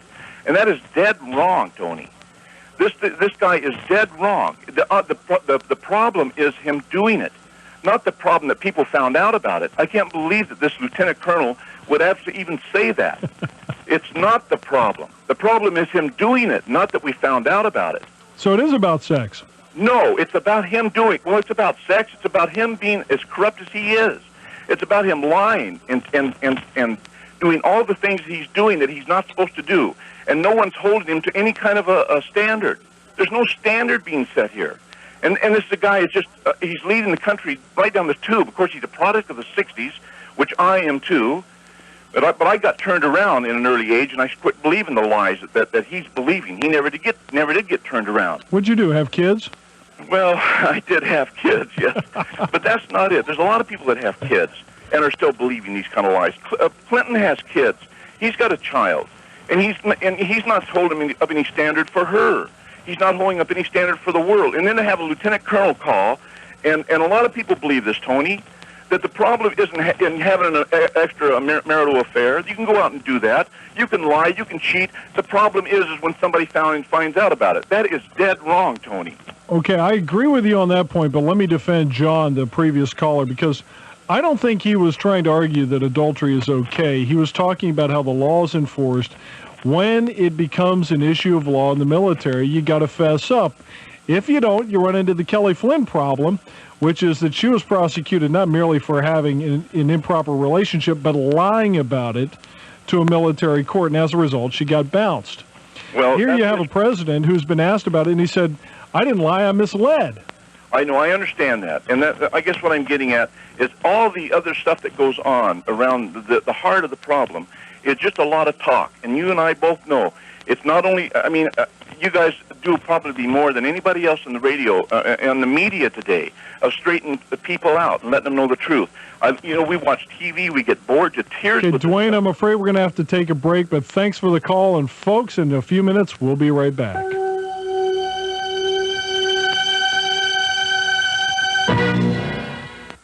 For holiday and winter decorating, you want the best selection of carpet at the best prices. Knoll's Carpet has over 150 styles to choose from, and you can get the sizes cut to your need and colors you want at full roll prices.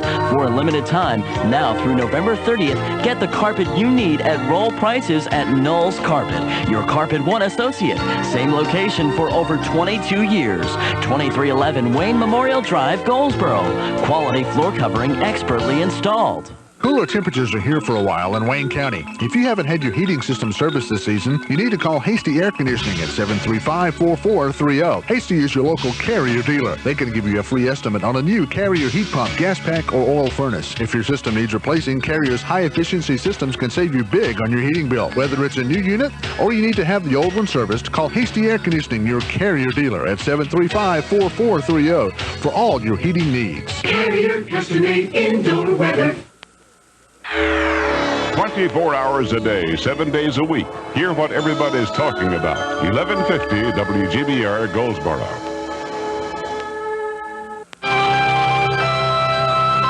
Starting today, it'll take Annie more time to get her gun. A new system of instant background checks is in effect, covering handguns, rifles, and shotguns.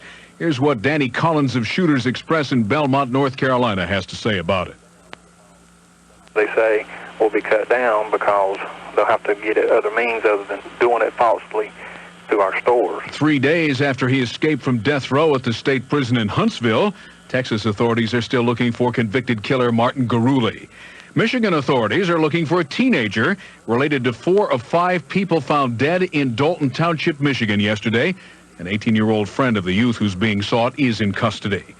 The Supreme Court has refused to hear an appeal of a California Boy Scout leader kicked out of the organization because he's gay.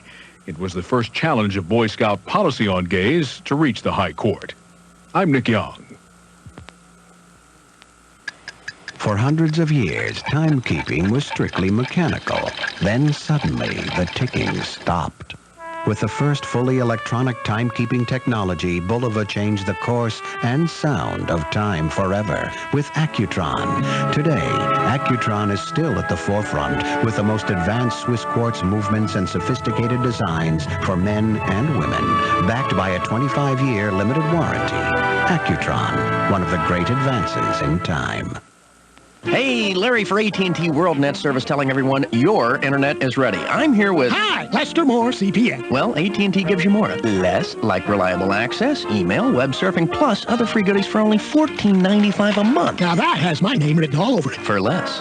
Finally, your internet is ready. Excite Online powered by AT&T World Net Service. To get it for only $14.95 a month, call 1-800-WORLD-NET or go to att.com now. Sign me up! Telephone access and other charges and taxes may apply. Other terms and conditions apply.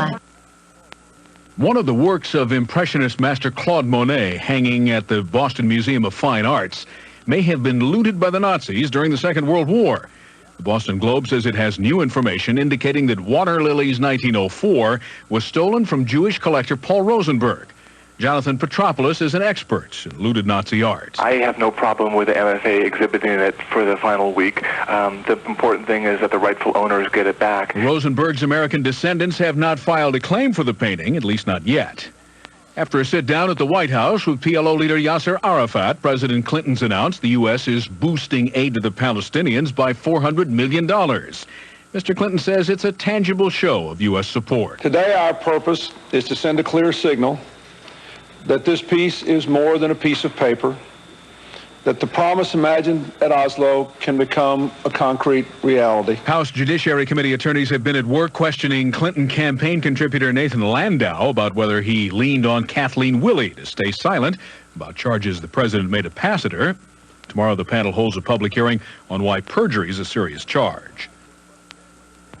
Talk about a rough ride. Correspondent Sam Litzinger has the story of car thieves who got more than they bargained for on one job. Police in Chicago say it happened like this. Charles Gardner spotted 2 teenage boys in the process of stealing his sport utility vehicle. Police spokesman Edward Lorenzo says this didn't make Gardner very happy, so he took action. In an effort to stop these subjects from taking his vehicle, he jumped on the hood of his vehicle. These subjects then just drove off, hitting various objects. So there's Gardner hanging on to the SUV as it careened around through fences and electrical wires. For 20 minutes, he held on until the cops could stop the vehicle and grab the suspected thieves. Gardner's been treated at the hospital. He suffered some cuts and burns, but he's still got his car. I'm Sam Litzinger. On Wall Street, the Dow is down 113 points. I'm Nick Young.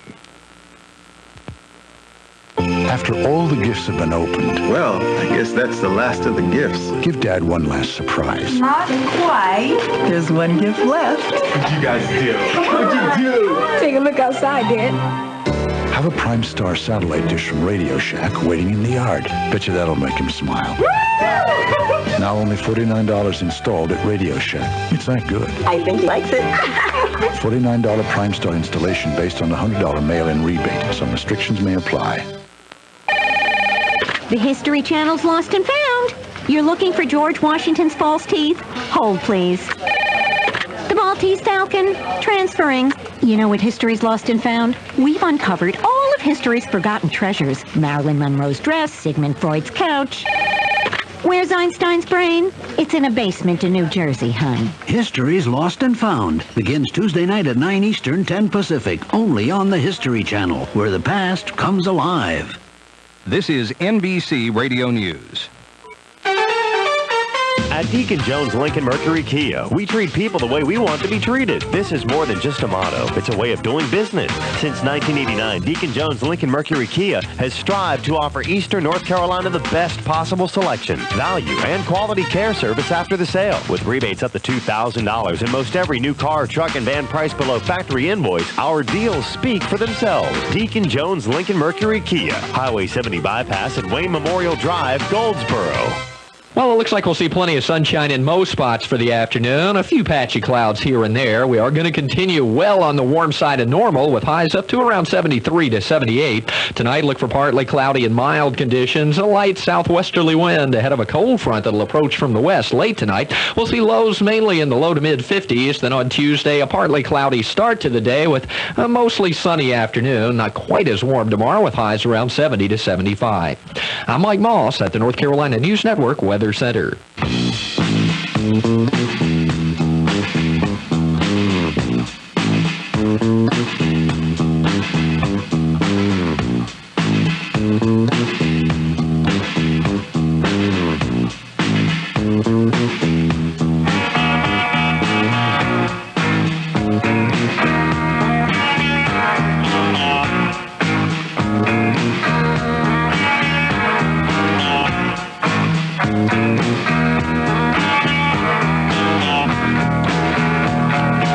Limbaugh program is coming to you live from the nation's capital, Washington, D.C., with Tony Snow.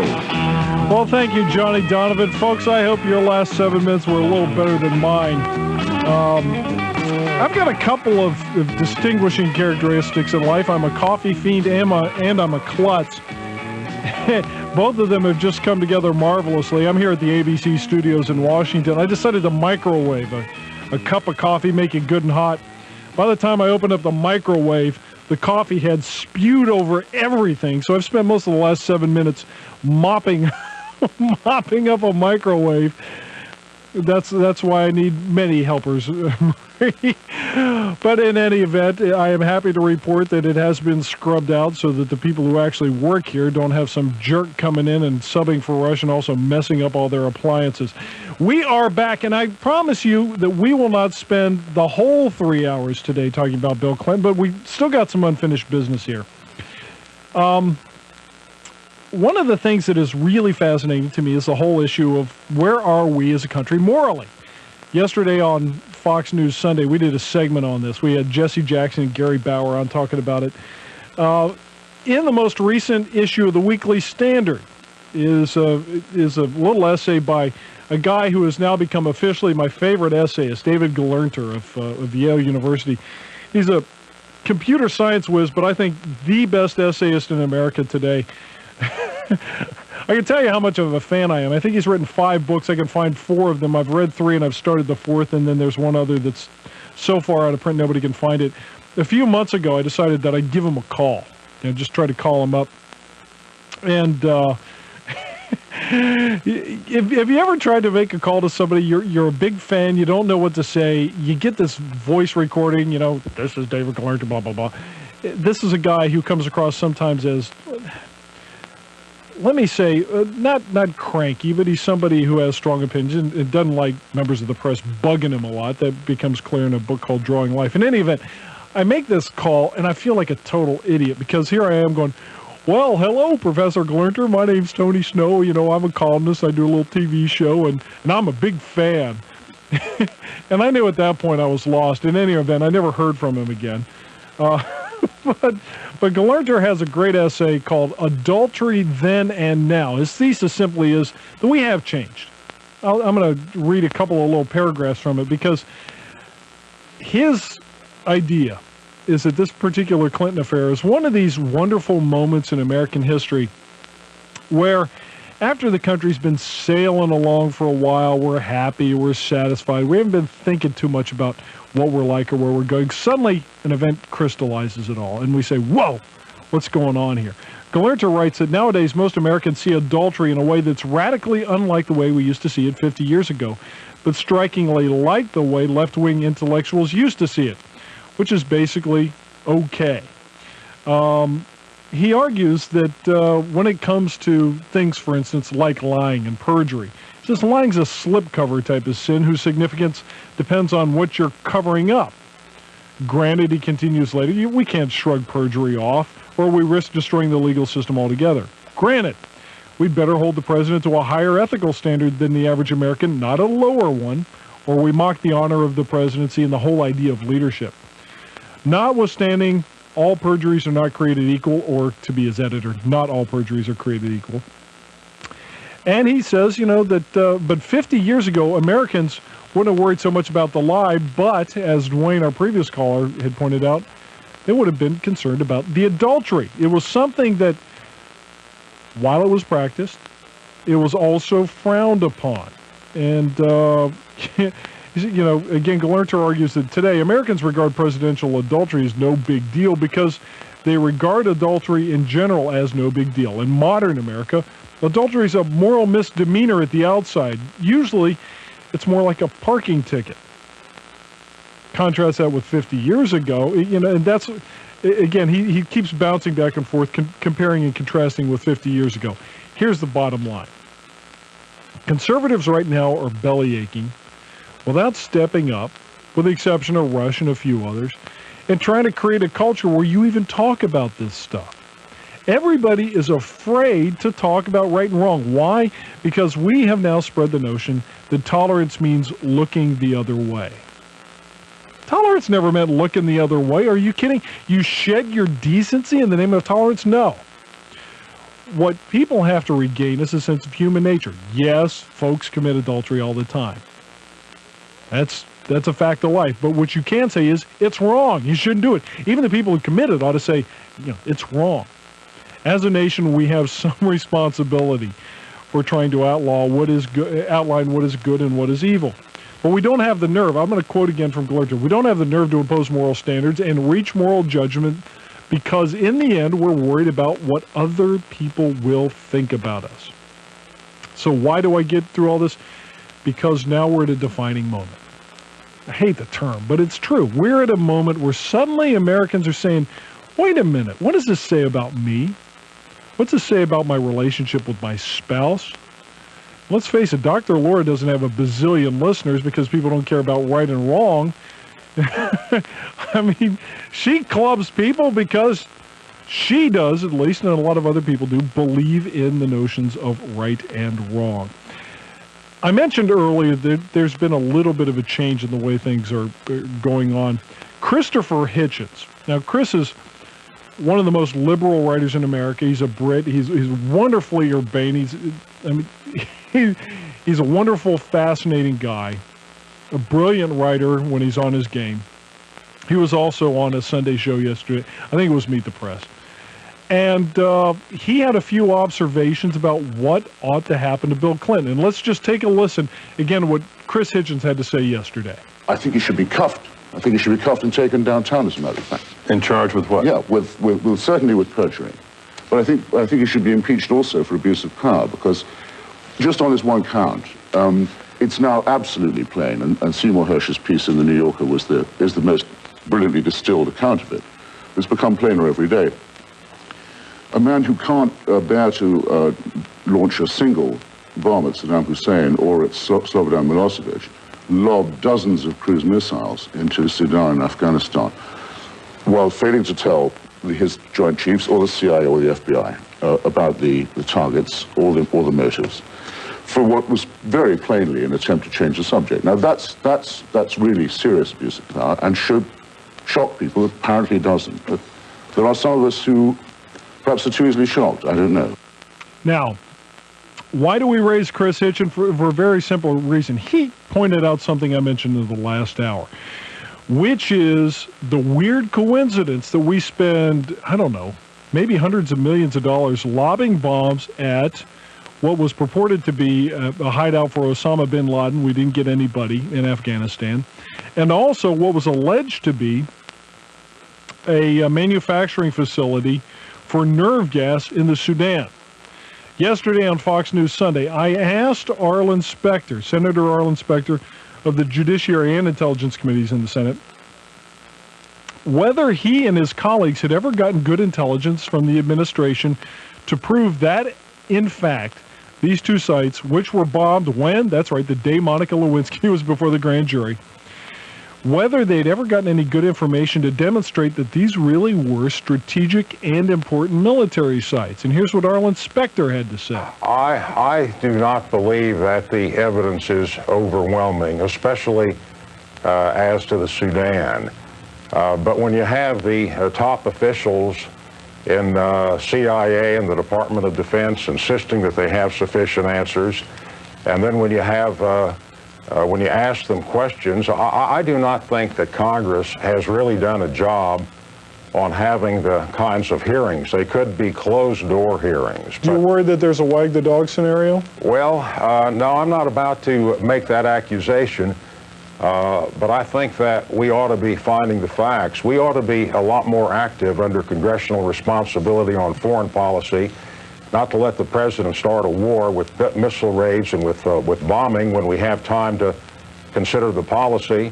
And similarly, after the fact on Afghanistan and the Sudan, we ought to be having closed-door hearings, not to get just the generalizations, which I've gotten from top administrative officials, but to be able to pursue it in a systematic record way. Let me tell you what I've heard from some senior members of the Senate. Ain't no evidence there, folks. None. And there is real concern, even though you heard from the mellow-toned voice of the host there before, that there is real concern that we had a wag-the-dog scenario where the president was trying to take attention away, or at least you had this weird coincidence that you had these bombing raids the same day as the Lewinsky testimony. And the president had not, as Chris Hitchins pointed out, he hadn't notified the Joint Chiefs of Staff. He had notified the chairman, but he had not notified any key military, intelligence, or political officials before the raid. They just went and did it. Now, this is the sort of thing that's not supposed to happen. We have civilian control of the military precisely because we don't want people deciding on a whim to start committing troops to some sort of potential battle. But that may be exactly what happened. In any event, if you want to know, if you ask the question, is it about more than sex? Is it about abuse of power? I want you to think about this next leap, which is what happens in terms of America's leadership at home and abroad. Does anybody think Bill Clinton